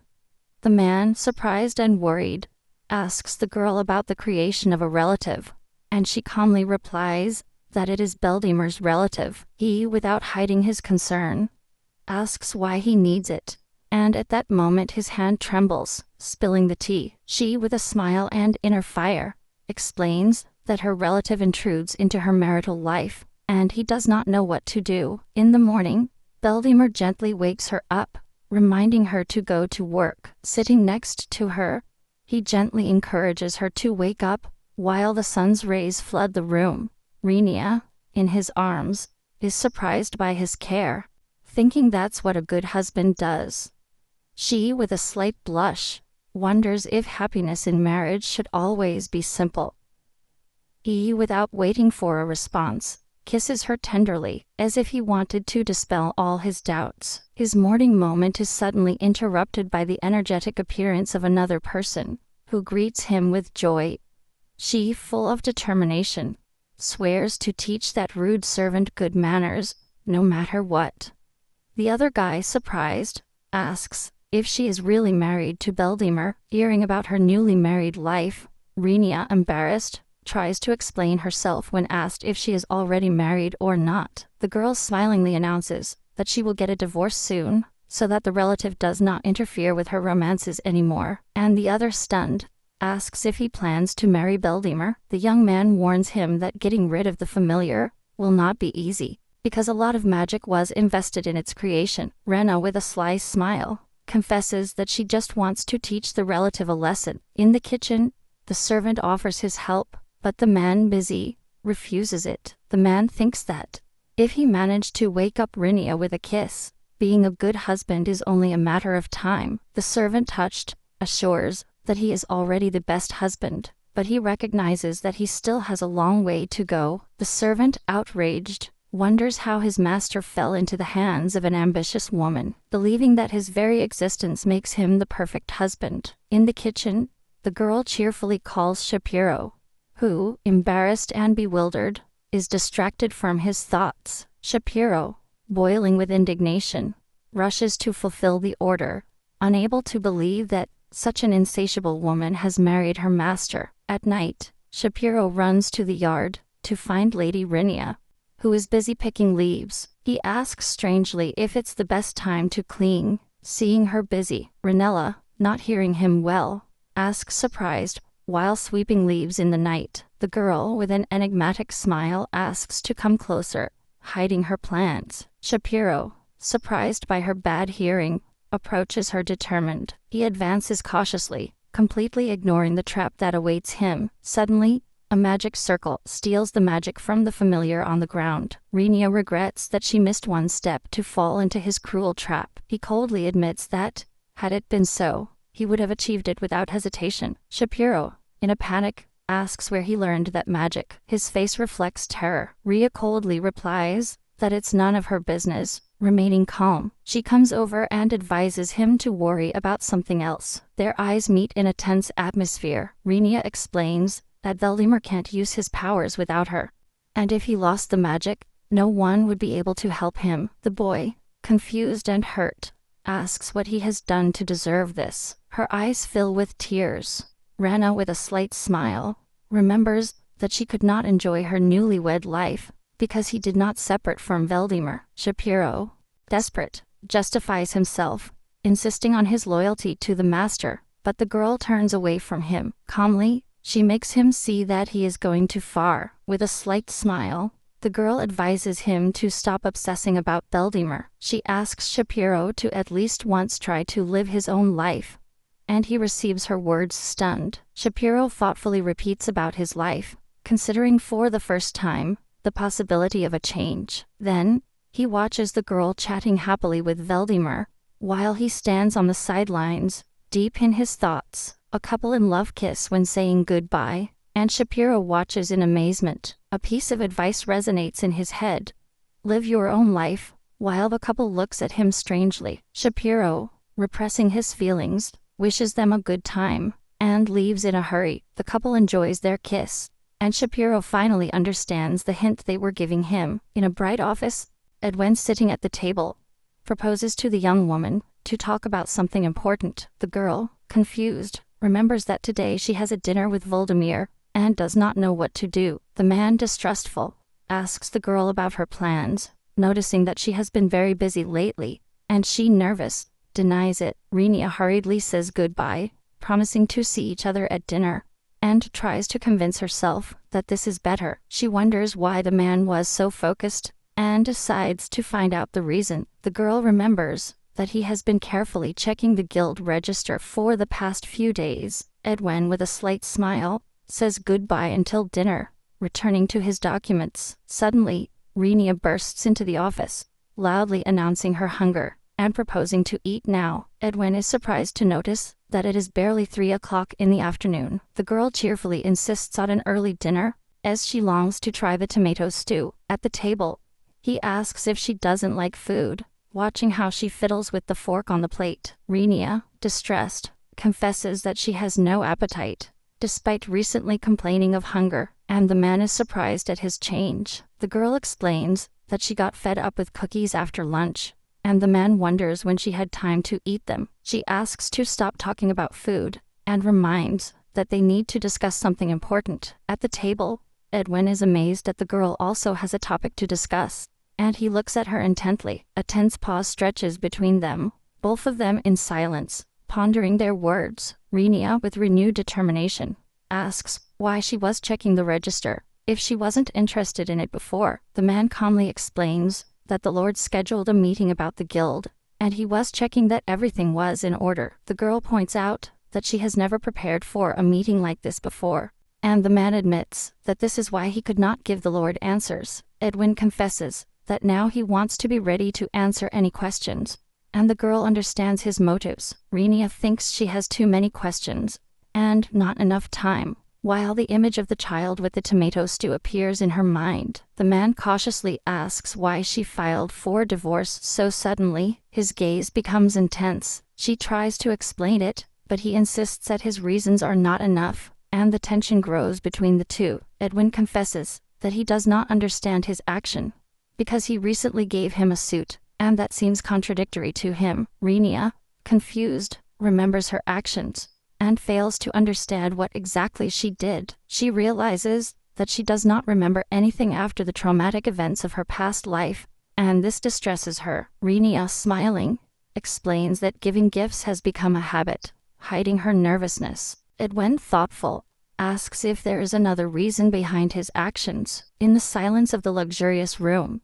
he insists, asking if she is hiding something important from him. She understands that even if someone knows something, he must pretend ignorance, hiding his tiredness behind a polite mask. Inwardly, she admits that the difference between her and Edwin is abysmal. He is an aristocrat, she is just a commoner, and even her infidelity seems to her less relevant than her own marriage to Valdemar. Despite the unfairness, he has no other choice, and clenches his fist, asking if 3 years, they are not too much to get tired of this union. He smiles, pointing out that even a love-based marriage can fall apart in that time. Edwin looks at her with surprise when he hears her confess that she is tired of her marriage. Rhea says that this is the only reason why she is asking for a divorce, and in the huge void between them, their decision resonates. A real feast spreads on the table, shining with appetizing dishes and fresh vegetables. The girl looks at the feast eagerly, enjoying her appearance.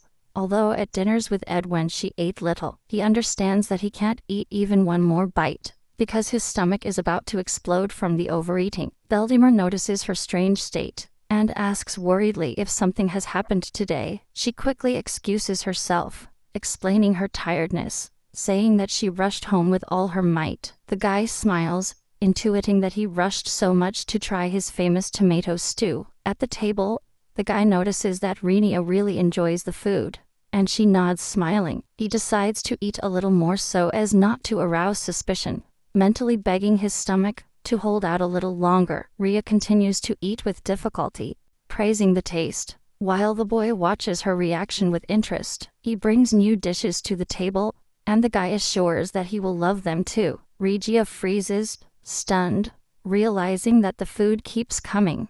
Veldemar looks at her in surprise, and his stomach finally gives way, as if ascending to paradise by eating. The boy looks at Renia with bewilderment, not understanding what is happening at this very moment. Suddenly, Renia feels nauseous and runs to the bathroom, leaving him alone with all those desserts on the table. He thinks that the food is not bad, because when he tasted it himself, everything was quite good. The idea that that is impossible torments him. If the dishes were prepared by him, the great Veldemar, disappointment and anger overwhelm him, as he begins to suspect that Renia was just pretending to like her cooking. Shapiro approaches him, and asks him worriedly if everything is okay, while he barely hides his emotions. Veldemar, tormented by doubts, asks about Renia, and painfully assumes that she will not want to taste his food. And Shapiro is surprised. Shapiro explains that Lady Renia only has a simple upset stomach, which is nothing serious. Renia, lying on the bed, thinks relieved that she was already afraid that she would not survive this terrible evening. She thinks Veldemar must be very surprised. Their food is really delicious. Veldemar enters the room, and Ranella, seeing him, quickly sits down on the bed. He asks worriedly if she is uncomfortable having dinner with him, and she shamefully denies it. Ranella smiles and explains that she ate quickly because of hunger after a day without trying a bite, and that dinner with Edwin was the uncomfortable one. Veldemar is surprised that the guild does not feed her, and she confesses that she skipped the meal for her tomato stew to keep a safe place. She starts to worry. Will Veldemar now think that he is lying? He seriously says that he hopes she won't do it anymore, and she, surprised, repeats the question. Veldemar explains that you shouldn't skip meals for your meal. You can always eat afterwards, even if you arrive full. He confesses that he is more worried that he will torture himself with hunger, not that he will not eat his dishes. She is surprised that he caresses her belly, and he calmly explains that it helps to relieve the pain. He asks for permission to continue, assuring that his hands are bigger, and therefore more effective. Renia remembers that she usually doesn't like touching people, although they have already shared many kisses. He recognizes that it is usually like this, but with her, for some reason, everything is different. Renia is surprised that everything is different for him, and feels how the atmosphere between them changes. He thinks about whether it is due to his desire,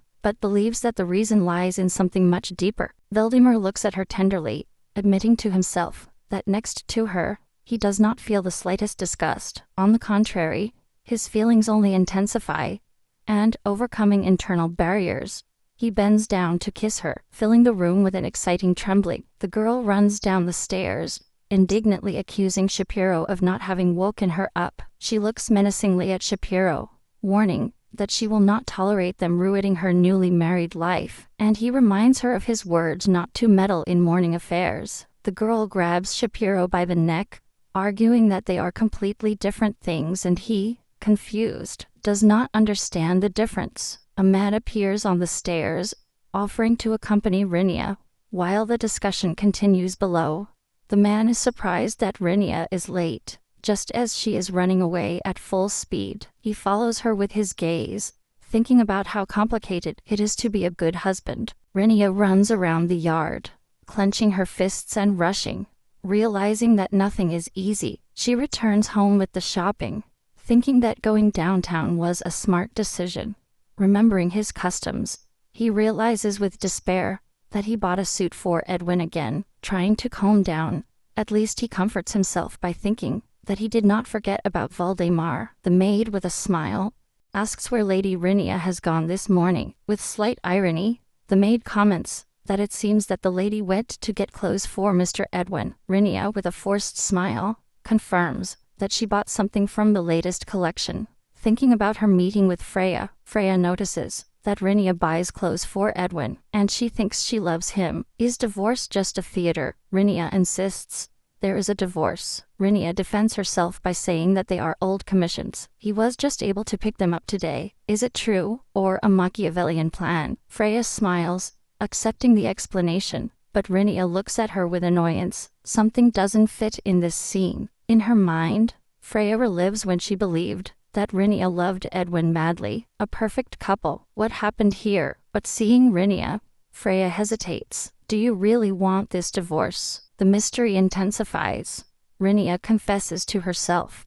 He wants to ask a crucial question to Freya. What secret are you hiding? But he can't take any chances. Her relationship with Valdemar complicates everything. What dilemma is tormenting her? Rinia hands the bag with clothes to Freya, asking her to give it to Edwin. Why doesn't she do it? Freya is surprised and suggests that Rinia herself give her the gift. What an awkward moment. Freya assures that Edwin would be happy to receive a gift from Rinia. The tension is palpable in the air. Rinia is leaving. Freya promises to tell Edwin that it is a gift from her, and Rinia thanks him with tears. Rinia turns around warily, feeling how everything that is happening is completely exhausting her. Freya thoughtfully observes the scene, completely absorbed in her own thoughts. Later, in the bedroom, the maid notices with surprise the changes in Rinia's appearance. Rinia looks exhausted, and the maid, worried, asks her how she feels. Rinia complains irritatingly that the constant worries are affecting her negatively.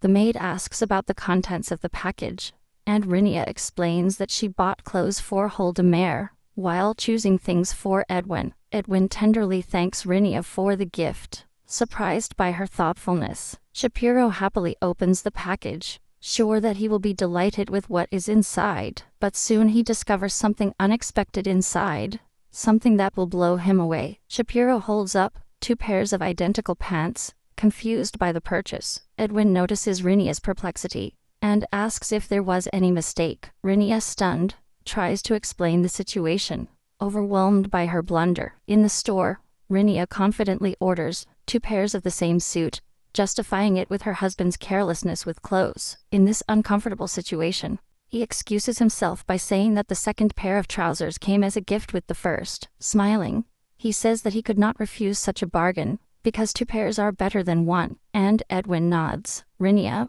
relieved, celebrates that the crisis has passed, foreseeing her husband's approval. Suddenly, horror invades her at the thought that in the other bag, there could also be 2 pairs of trousers. Unable to bear the strain, Rinia faints right in Edwin's arms. Rinia, feeling exhausted, is barely standing, and the man holds her fondly. While he thinks that today he overdid it, the man gently hugs Rinia and takes her upstairs to get her ready for bed, while another young man watches them, holding some pants. Rinia, almost asleep, accepts the proposal to formalize the purchase, entrusting it to Edwin. The young man turns to Edwin in surprise, and Rinia and her companion stop to look at him. Edwin turns to Rinia, and she looks at him with amazement and fear, not expecting such attention. A cold wariness appears in Edwin's eyes as he tries to understand who is in front of him. The maid is in front of the table, thinking that Lady Rinia has never made such mistakes.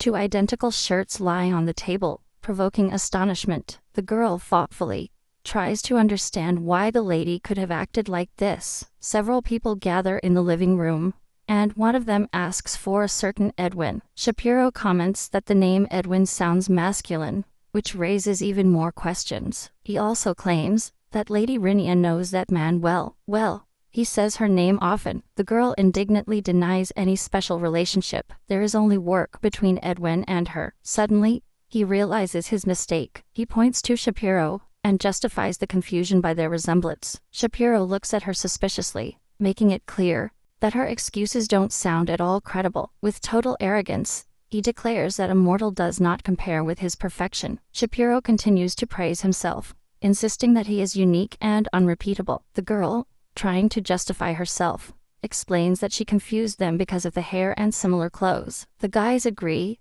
that everything makes sense now. No one compares with such perfection. Rinia suffers in silence, not knowing how much more she will be able to endure this life between two worlds. The next day, the sky becomes cloudy, announcing great changes on the horizon. In the room, the man notices the gloomy weather and thinks it will rain soon. While the girl is glad that she woke up early, she asks what Valdemar is looking at, and he replies that he is simply looking at the street. Rinia, standing next to the man at the window, thoughtfully asks about his plans for the day. The man is surprised that the girl asks about his plans for the first time. He calmly replies that he is going to read and research as always. It was always a relief for the girl to know that Valdemar did not leave the house. She comments that he spends his days looking out the window, as if waiting for her return. Inside, she admits that she once dreamed of him as a husband, but now she feels that she is neglecting him. The girl thinks bitterly about herself,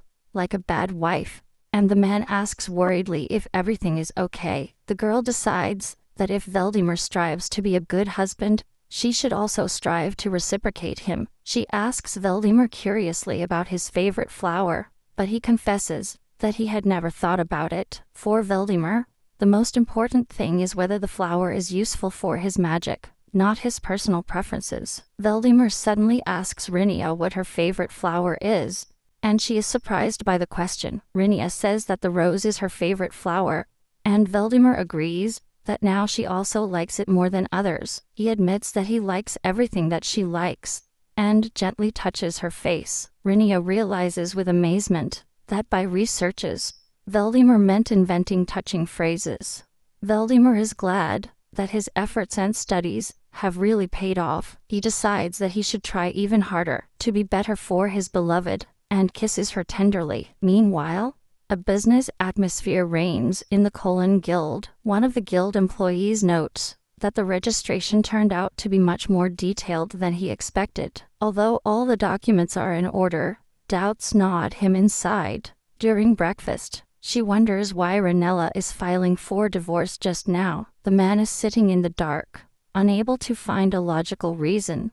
Memories take him back to when Ranella, happy, gave him clothes from her new collection. With trepidation, he deduces that something strange is happening to her. Suddenly, suspicion invades him. Is Ranella involved in something shady? Meanwhile, Ranella, among flowers, decides that there is no other possible option. The man, with cold resolve, makes the decision to accept the divorce. The young woman in red is in the garden, thoughtful, with her arms crossed, and a young man approaches. Worried, the boy notices her sadness, and she lowers her head, unable to hide her pain. He explains that, due to the torrential rains last week, no newly planted flowers have bloomed. Rena remembers her efforts, and wonders why she has to work so hard. While others chat about the sweetness of a life dedicated to the master, the young man tries to cheer her up, assuring her that next year, the flowers will surely bloom. She confesses that she wanted him to be able to enjoy some beautiful flowers. Valdemar and Rinia are in the garden,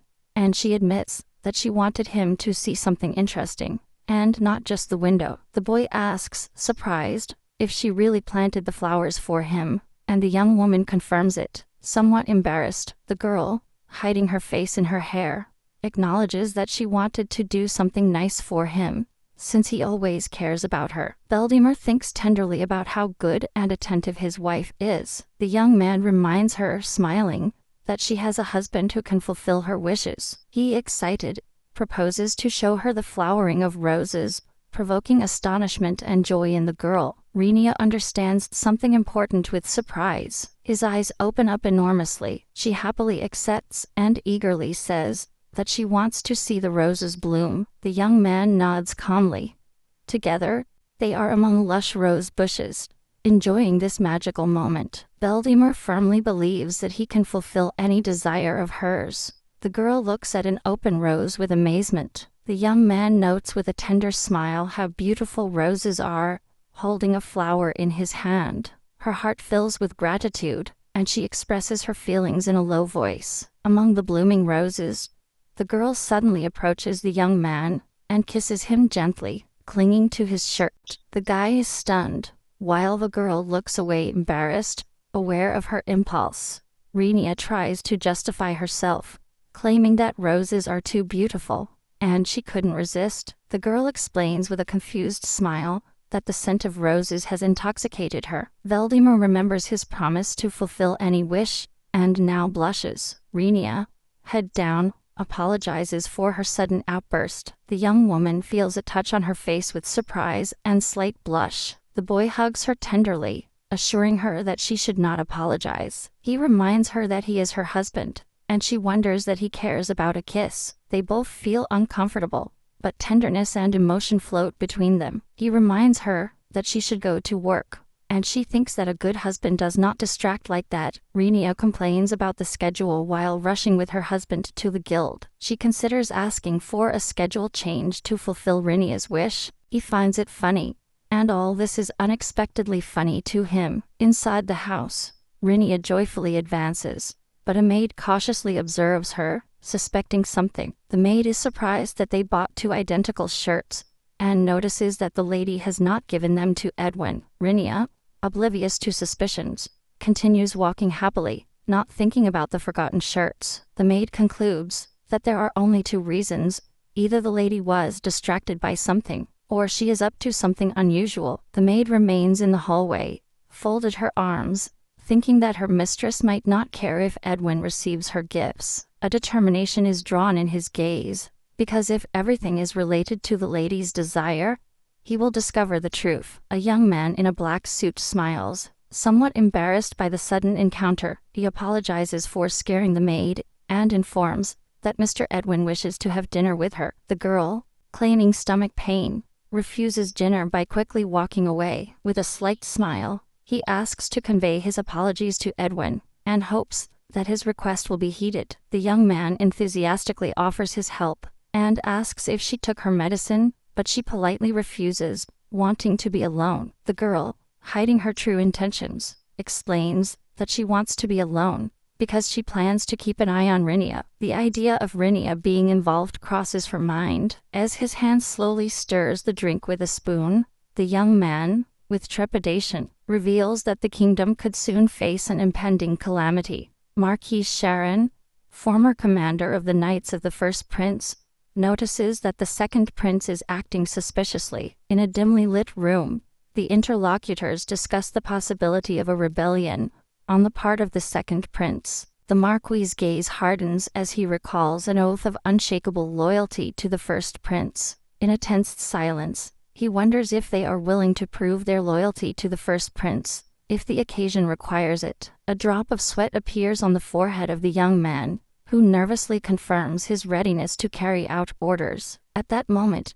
it is discovered that someone is smuggling weapons, and secretly sending them to the second prince. In the room, they debate whether the culprit is the Coriolanus Guild, and they arrive at this one. That conclusion, the Marquis orders to search for evidence of gold and weapons transactions between the guild and the capital, in order to quell the rebellion from the beginning. In the magical glow of the cup, the question of whether to entrust the important task to Sabin resonates. Even if they pull evidence against the guild, the Marquis promises to protect Sabin's wife and those close to him. The Vespertine light floods the room, where the man thinks that if Renia works with the second prince, her divorce petition is just to prevent him from discovering the guild. Through the window, he sees a familiar figure on the street, which causes him astonishment. A girl with reddish hair appears among the people, and the man recognizes Freya. It is strange to him that she complained of discomfort recently, and now rushes somewhere. Already at night, he walks along the streets on her trail,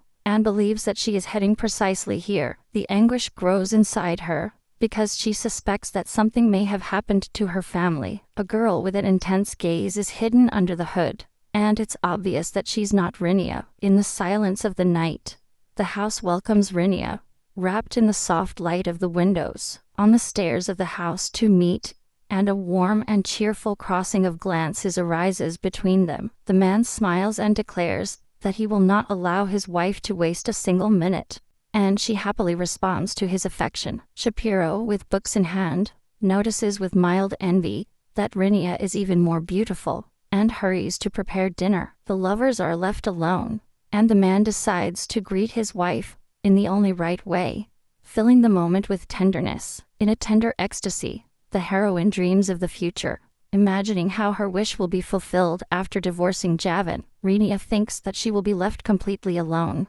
as she does not plan to get married again, and in that instant, their lips come together in a kiss. For her, it is the last chance of an unforgettable honeymoon, and she enjoys every moment of intimacy, determined not to miss a single emotion. She passionately responds to the kiss, surprising her companion. He, embarrassed, praises her talent by kissing, and she mischievously asks his opinion. Beldimers, with a smile, proposes to share dinner, inviting her to spend the evening together. Rinia laughs out loud, while the man watches her joy with slight embarrassment. She explains that she is simply very happy at that very moment. Their intimacy on the stairs is interrupted by a servant who calls them to dinner. Suddenly, Beldimer becomes alert, feeling the presence of a stranger. Someone appears behind the door of the house, sowing unrest among everyone. The servant assures that the door was locked, and assumes that he entered through the garden. The man protects Rinia, looking for her safety, and fear is reflected in his eyes. The servant, nervous, grabs the knob, ready to open the door to the intruder. The owner of the house looks cautiously outside, trying to guess who arrived in the night. A stranger appears at the door, apologizing for the intrusion, and the tension in the air increases. He declares that he came for one person only, and Rinia recognizes his voice. Feeling a wave of unease, the stranger explains that he saw his wife enter this house, and now demands an urgent explanation. Edwin confidently claims to have seen his wife enter, while the others look at him perplexed. The owner of the house tries to convince the guest that he is wrong, but suddenly he notices something strange. Everyone's attention turns to the girl in the red dress, and it becomes clear that she is the wanted wife. In a charged silence, the man slowly turns around, realizing that Rinia is in front of him. In the dense shadows of the garden, a red-haired girl peeks through the foliage, her gaze full of hidden interest. She walks disappointed down the stone steps,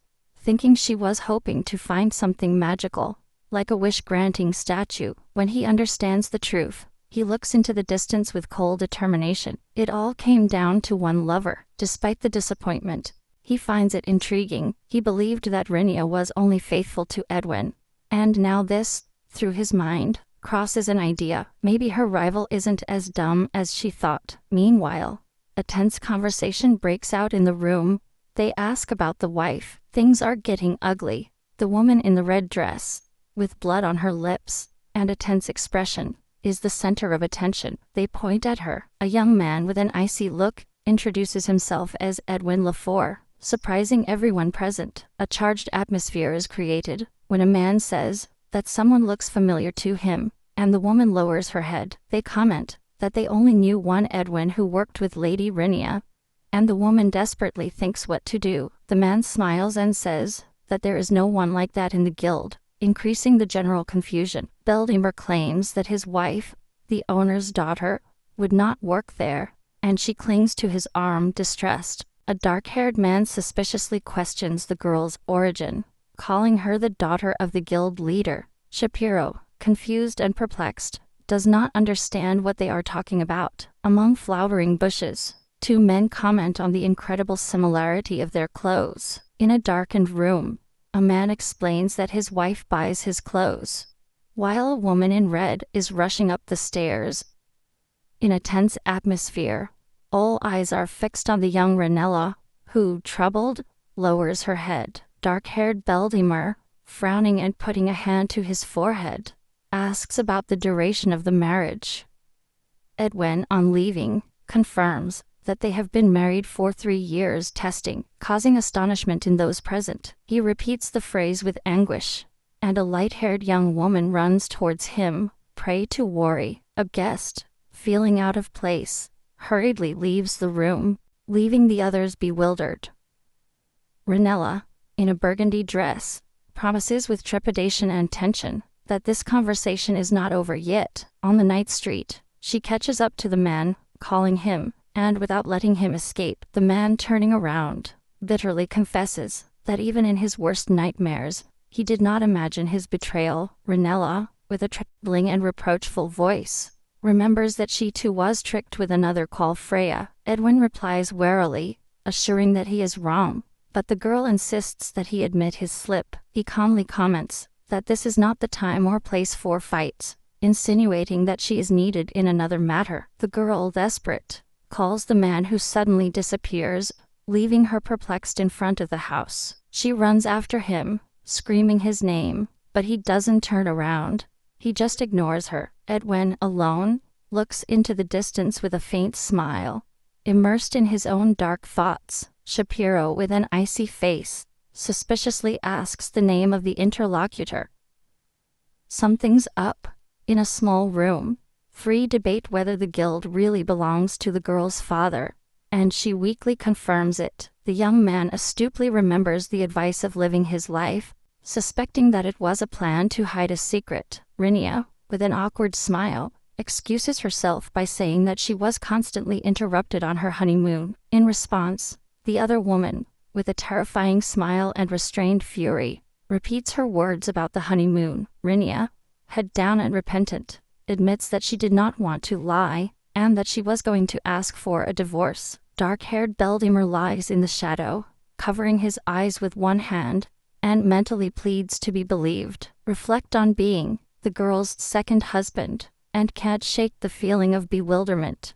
A doubt begins to grow inside him. Is he just a replacement for the previous man? Rinia, trying to relieve the tension, nervously announces that she has good news. With a radiant smile, she declares that her wish will be fulfilled as soon as she gets divorced. The man lowers his head sadly and informs her that her wish was never fulfilled. Beldimer, with a cold smile, thinks that for her he was always just a lover, never a husband. Everything fits in his mind, for from the very beginning he suspected that something strange was going on with Lady Rinia. The young woman, head down, repeats to herself that her wish will be fulfilled as soon as she gets divorced. Beldimer, covering her face, tells her that she no longer needs to pretend to be a good wife. His name rings out in the silence. Rinia, with a puzzled look, confesses that she doesn't want to see him right now. The man sadly advises her to return to her husband. Rinia, in a burgundy dress, uneasily addresses the man sitting on the bed. A tense silence floods the room. When she hears the sudden request to leave, she is paralyzed between astonishment and confusion, unable to comprehend what is happening. A majestic building stands above the city. A petition for divorce is ringing within its walls. After a long table between books and tea, the man refuses the divorce, and she, surprised, asks the reason. Ranella, with palpable nervousness, reiterates that she will pay for her sister's wedding, no matter what happens. Edwin, hidden behind his cup, hears his name, pronounced with a reproachful tone. Surrounded by flowers, he talks about how he always dreamed of divorce, but he did not dare to raise it. If he was sold for this marriage, now that she finally has him, she doesn't understand why he feels so empty, and torments himself, thinking about that other man in his life. With sunflowers in the background, one woman worriedly watches another, who stubbornly closes herself to anything. Help. Edwin reflects on how fickle the heart is and wonders if she really knows that man. At the table, a man suspiciously asks what his rival does for a living, and she is surprised by his sudden interest. Edwin thinks to himself about attractiveness and the stranger's abilities, something I've never seen in this city. She wonders if this man has seduced her, and she explains that she is studying and doing research. The man deduces that the rival does not have a stable job, and assumes that he thinks she is an employee of the guild. Ranella rubs her forehead warily, irritated by the long conversation. and the constant questioning in the spacious office. Two people argue about a man who contacted her, mistakenly believing that he works in the guild. He thinks with anguish if that man will be one of the henchmen of the second prince. He gets up abruptly from the table, refusing the divorce, while she, confused, demands an explanation. Because there is no love, Ranella, desperate, begs him to think again, but he leaves, ignoring her pleas. Edwin firmly decides that he will not get a divorce until the investigation is concluded. Despite his insistent desire, she panics as she realizes that the trial could end up with her in prison for polygamy. When leaving, he thinks that the new acquaintance does not suit him, and advises him, say yes, stay away. Ranella, bewildered, asks for a certain Freya, without understanding what she is getting at. Alone in front of the closed door, she immersed herself in a silent sea of thoughts. In another place, a blonde man burns books in the fireplace, lamenting the fate of his master for getting involved with such a devious woman. A smiling woman appears in the living room with the fireplace, provoking astonishment and indignation among those present. Shapiro, the blonde with long hair, decides that he must inform the master about the visit, although he hesitates for a moment. Remember that polygamy is prohibited by royal order, punishable by 10 years in prison, and she is terrified. The woman, in a panic,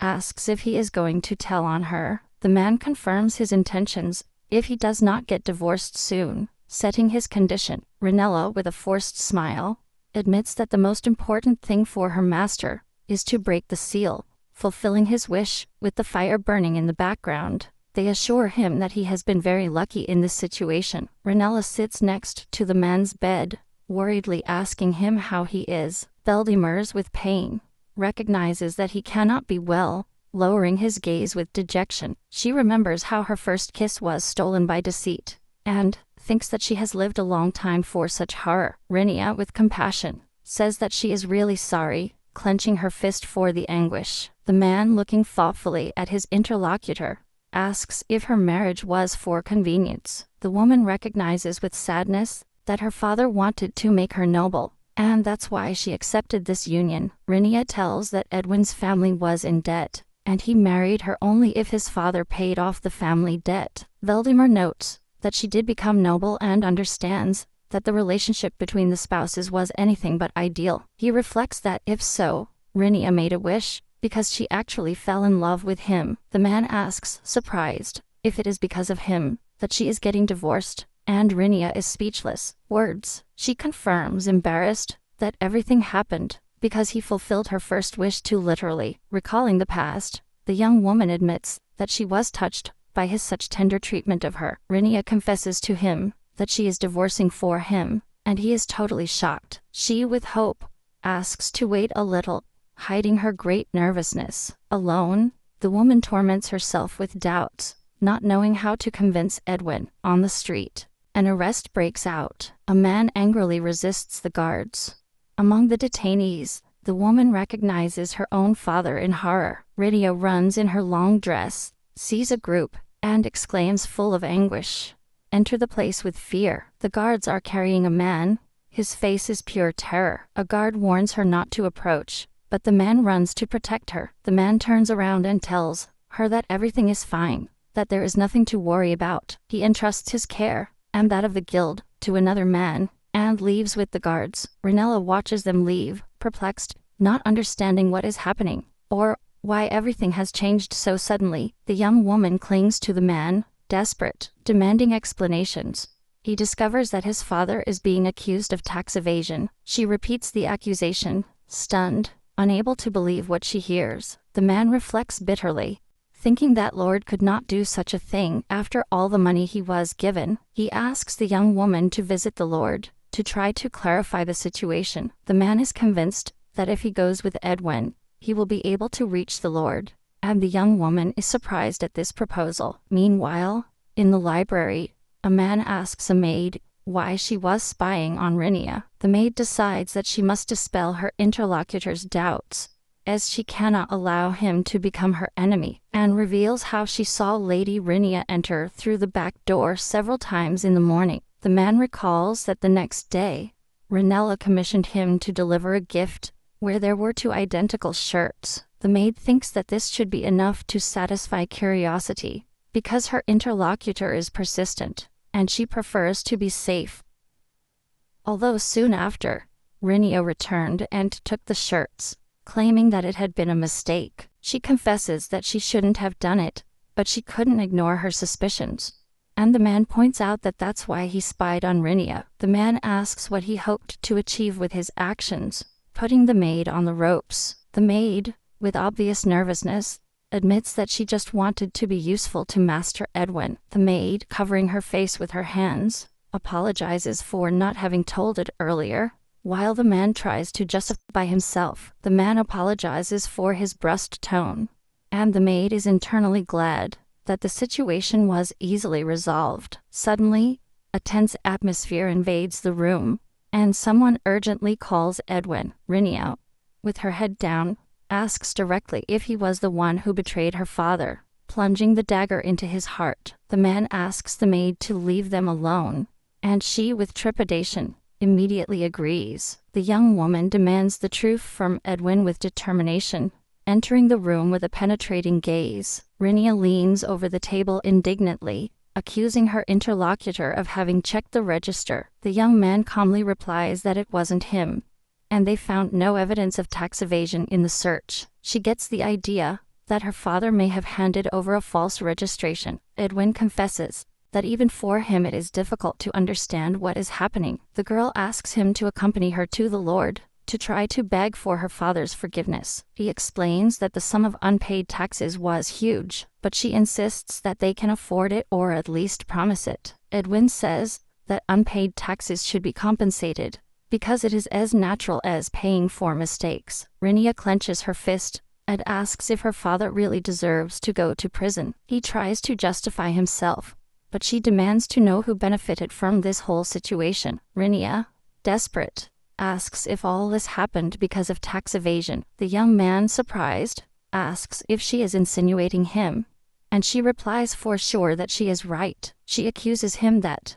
in exchange for everything that happened, he got his degree and entered her family. The young woman asks bitterly why he married her, if he despised his father so much. Edwin exclaims that he could have been a salaryman instead, but he remembers his mother. He admits that he did not want to work for anyone because of his pride, and the girl holds back the tears. The young woman reprimands him for pretending to be innocent and just. Edwin understands that he accepted without hesitation all the money he needed. Rinia, when leaving, comments that such behavior seems to her quite cowardly. The young man, squeezing his head with his hands, deeply suffers from the conversation. The girl, unable to hold back her tears, walks silently down the hallway. Meanwhile, a worried maid runs up to her asking how she is feeling. Rinella, barely containing her emotions, says that if Edwin does not go with her, she will go alone before the Lord. Meanwhile, Beldim reflects on his unworthy wife,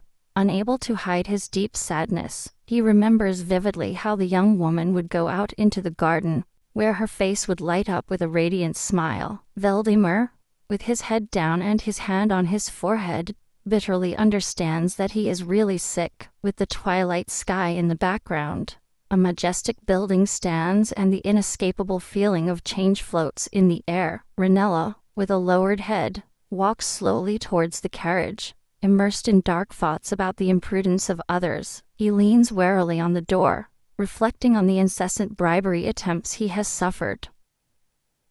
Already in the carriage, the young woman wonders, thoughtfully, why did her father never bother to pay the taxes? After so much effort to make him a good man, he feels a deep disappointment and exhaustion. Suddenly, he notices that the carriage is not going on the way home, and a growing restlessness takes over his being. Rinia looks out of the carriage window in amazement, understanding in the moonlight what is happening around her.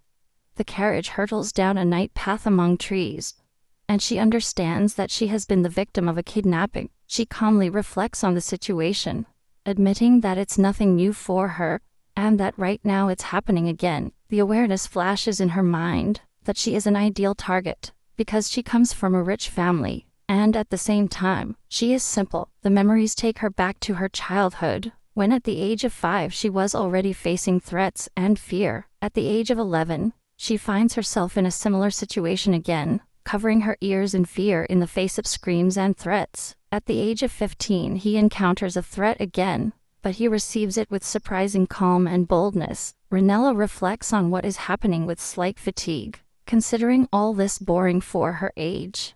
The coachman notices the bumpy road, not suspecting the impending changes. He is glad of his luck, considering today's prey especially valuable. Suddenly, the girl jumps out of the carriage decisively. He doesn't think he's going to be another victim. The coachman turns away in amazement. He never expected such a bold act. In the calm of the night, the young man looks around in anguish. Where did he go?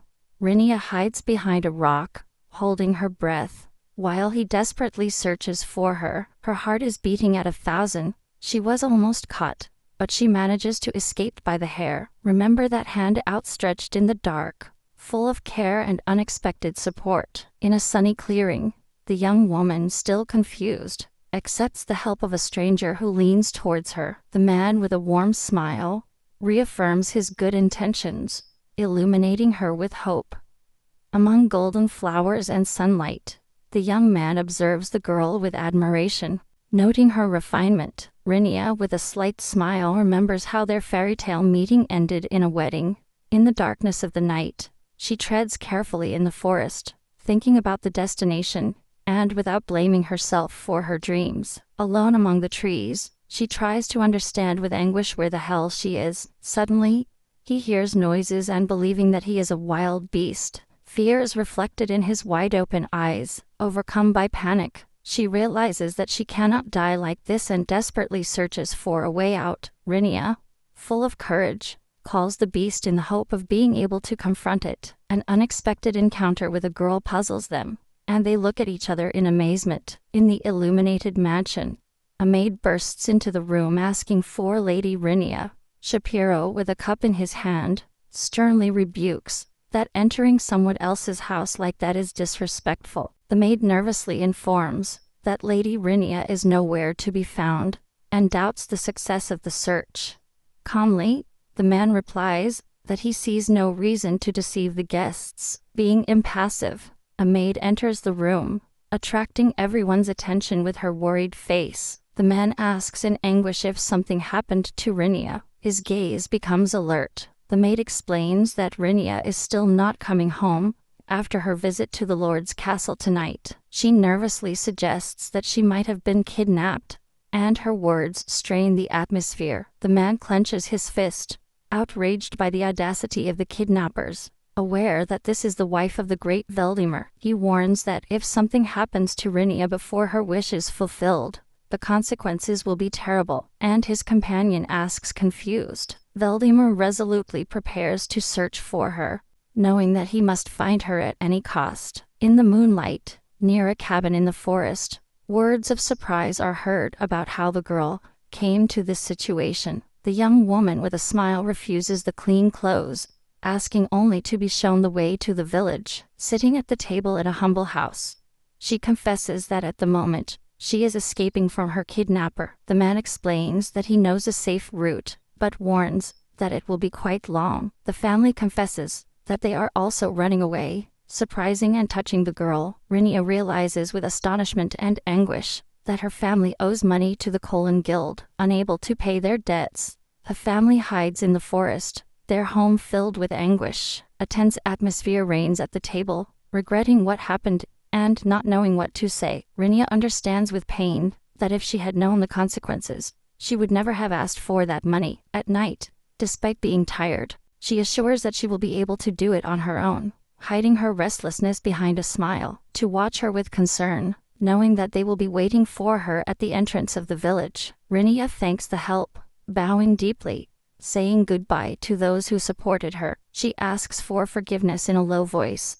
feeling guilty for the inconvenience caused. Under the starry sky, walking barefoot, she thinks she has found good people. In the evening rays, the idea that maybe Edwin was right comes over her. Edwin, with sadness, reproaches him that he prefers to ignore problems and live carelessly. In the dark, she wonders if she can keep holding on to her old beliefs. She moves forward, wondering if she will be able to forget what has happened. Inside, he doubts that it is possible, and continues on his way along the night road. Remembering the past, he wonders if it shouldn't have been better, because maybe he has a second chance. Suddenly, he looks up. Shocked by a sudden thought, the revelation enlightens her.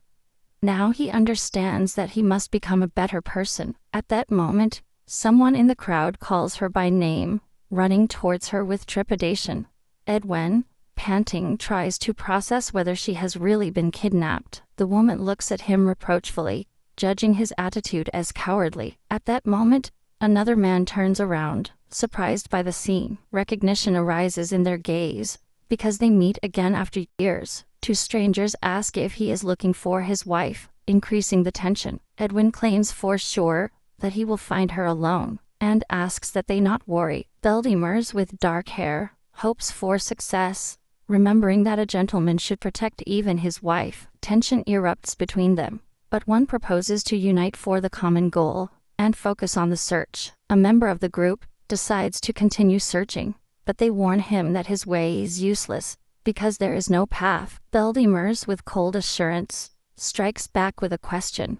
Doubting the words of the other, his companion notes that he probably recently arrived in the city. Observing his behavior, inwardly, it is remembered that a lover should know his place, and looks ahead decisively. Shapiro notices with surprise the arrogance of his companion, and that he cares a lot about Lady Rhynia. The dark-haired man angrily denies his feelings, claiming that he acts only to fulfill his desire. He leaves quickly, and his companion smiles, agreeing with him with his words. On the forest path, she warns him that there is no path there. The man asks if she is going to use magic for the search. He confirms that magic should help, because this is all about Rhynia. The man is sure that if Rhynia asked him to find her, he would certainly succeed. In the forest, the girl suddenly bumps into two men, and everyone is surprised to find each other. She recognizes him with amazement, and cannot believe what she sees. Rhynia, barefoot on the grass, asks if they really looked for her. She smiles, surprised at how she managed to find it. In an embrace, they finally find comfort, and spend it freezing. Rhynia understands, relieved and amazed, that he went to look for her at night. The young man, despite his anger, still came to find her. When they meet, they are next to each other. She looks at him embarrassed, and he watches her reaction with mild bewilderment. Rhynia shyly excuses herself, and he watches her attentively, not understanding her nervousness. The boy listens with surprise to her gratitude for having gone to look for her. Beldimer explains that he did it only because of his desire, but she, laughing, still wants to thank him. Through the night streets, a man and a woman walk together, talking about Shapiro's absence and his new mission. A blond man with a serious face is waiting at the entrance of the house, deeply immersed in his thoughts. A man, relieved and surprised, discovers that his wife was found on the road. Another confirms it for sure. His master is never wrong. Edwin reacts coldly to the news, asking if that was the only reason for the visit. The second man smiles, explaining that he didn't want to waste his time, although he acknowledges that he has already lost enough. With a touch of mockery, he states that all his attempts to avoid divorce with Lady Rhynia will be futile, despite all his efforts. Edwin, surprised, wonders if he is really wasting too much time. He begins to wonder if this has to do with his research on the second prince, and gets lost in his ruminations. She fleetingly suspects that a lover might be behind the kidnapping. While her interlocutor says goodbye, the man decides that the time has come to commission Basilio to investigate what is happening. In a cozy room, someone is amazed that he was kidnapped at this age. The relieved housekeeper expresses her joy that the lady is well, and the young woman smiles sheepishly to his reflection in the mirror. Ranello resolutely takes the knob, reflecting on the need to visit her father. She understands that she is waiting not only for a visit to her father, but also for an encounter with Voldemort, anticipating a hectic day, and the housekeeper asks if she needs anything else. Ranello confirms that there is something else to do, provoking surprise in the housekeeper. She dreamily thinks about a good deed, while resting among a floral design, The housekeeper looks at her mistress perplexed, not understanding what she is up to. Suddenly, an uproar arises between them. When the young woman becomes indignant, because the housekeeper tousled her hair, Ranella, after redoing her hairstyle, knocks on Voldemort's door. At her knock, Shapiro opens the door, inviting her in, and she is surprised at his presence. A man lies on the bed with a bandage on his forehead. His condition is alarming. Ranella, frightened, takes his hand. Noticing how terribly cold it is, Shapiro explains that the patient's temperature has dropped since the night before, and confesses that he has never seen him like this. The distraught young woman understands that it is crucial to call a doctor immediately. Veldemar, delirious, desperately realizes that a doctor will not be able to cure him. He tries to explain that something unusual is happening to him. While the girl observes his condition with trepidation, he suddenly loses consciousness, and the young woman, panic-stricken, calls for help, believing that Valdemar has died. Shapiro rushes towards them, and, after examining the man, notices that he has only fainted, but is still breathing. Ranella blames herself for what happened, regretting her previous wishes. He takes a sad farewell of Valdemar, imploring his forgiveness. Ranella pleads with Valdemar, hoping that he will react. The man opens his eyes suddenly, as if coming back to life. Shapiro and the girl watch in amazement, as Valdemar revives and sits on the bed. The man, still dazed, reacts with insecurity to the questions around him. He gets up slowly and, without answering, leaves the room, as if he did not hear anyone. In the silence of the night, he goes towards his statue, and those who observe him note with trepidation his strange behavior. Shapiro and Ranella watch with fear as the man goes barefoot into the night, ignoring their questions. Both are trying to understand, confused, what it is that he intends to do. Valdemar approaches the stone statue and slowly extends his hand towards it. His palm touches the chest of the statue, and a mystical glow begins to spread around him. Ranella, desperate, throws herself forward, trying to stop what is happening. She falls to her knees at the foot of the statue and notices, surprised, a bright pink stone in her hand. Ranella looks at the statue, amazed and terrified. Squeeze the shiny stone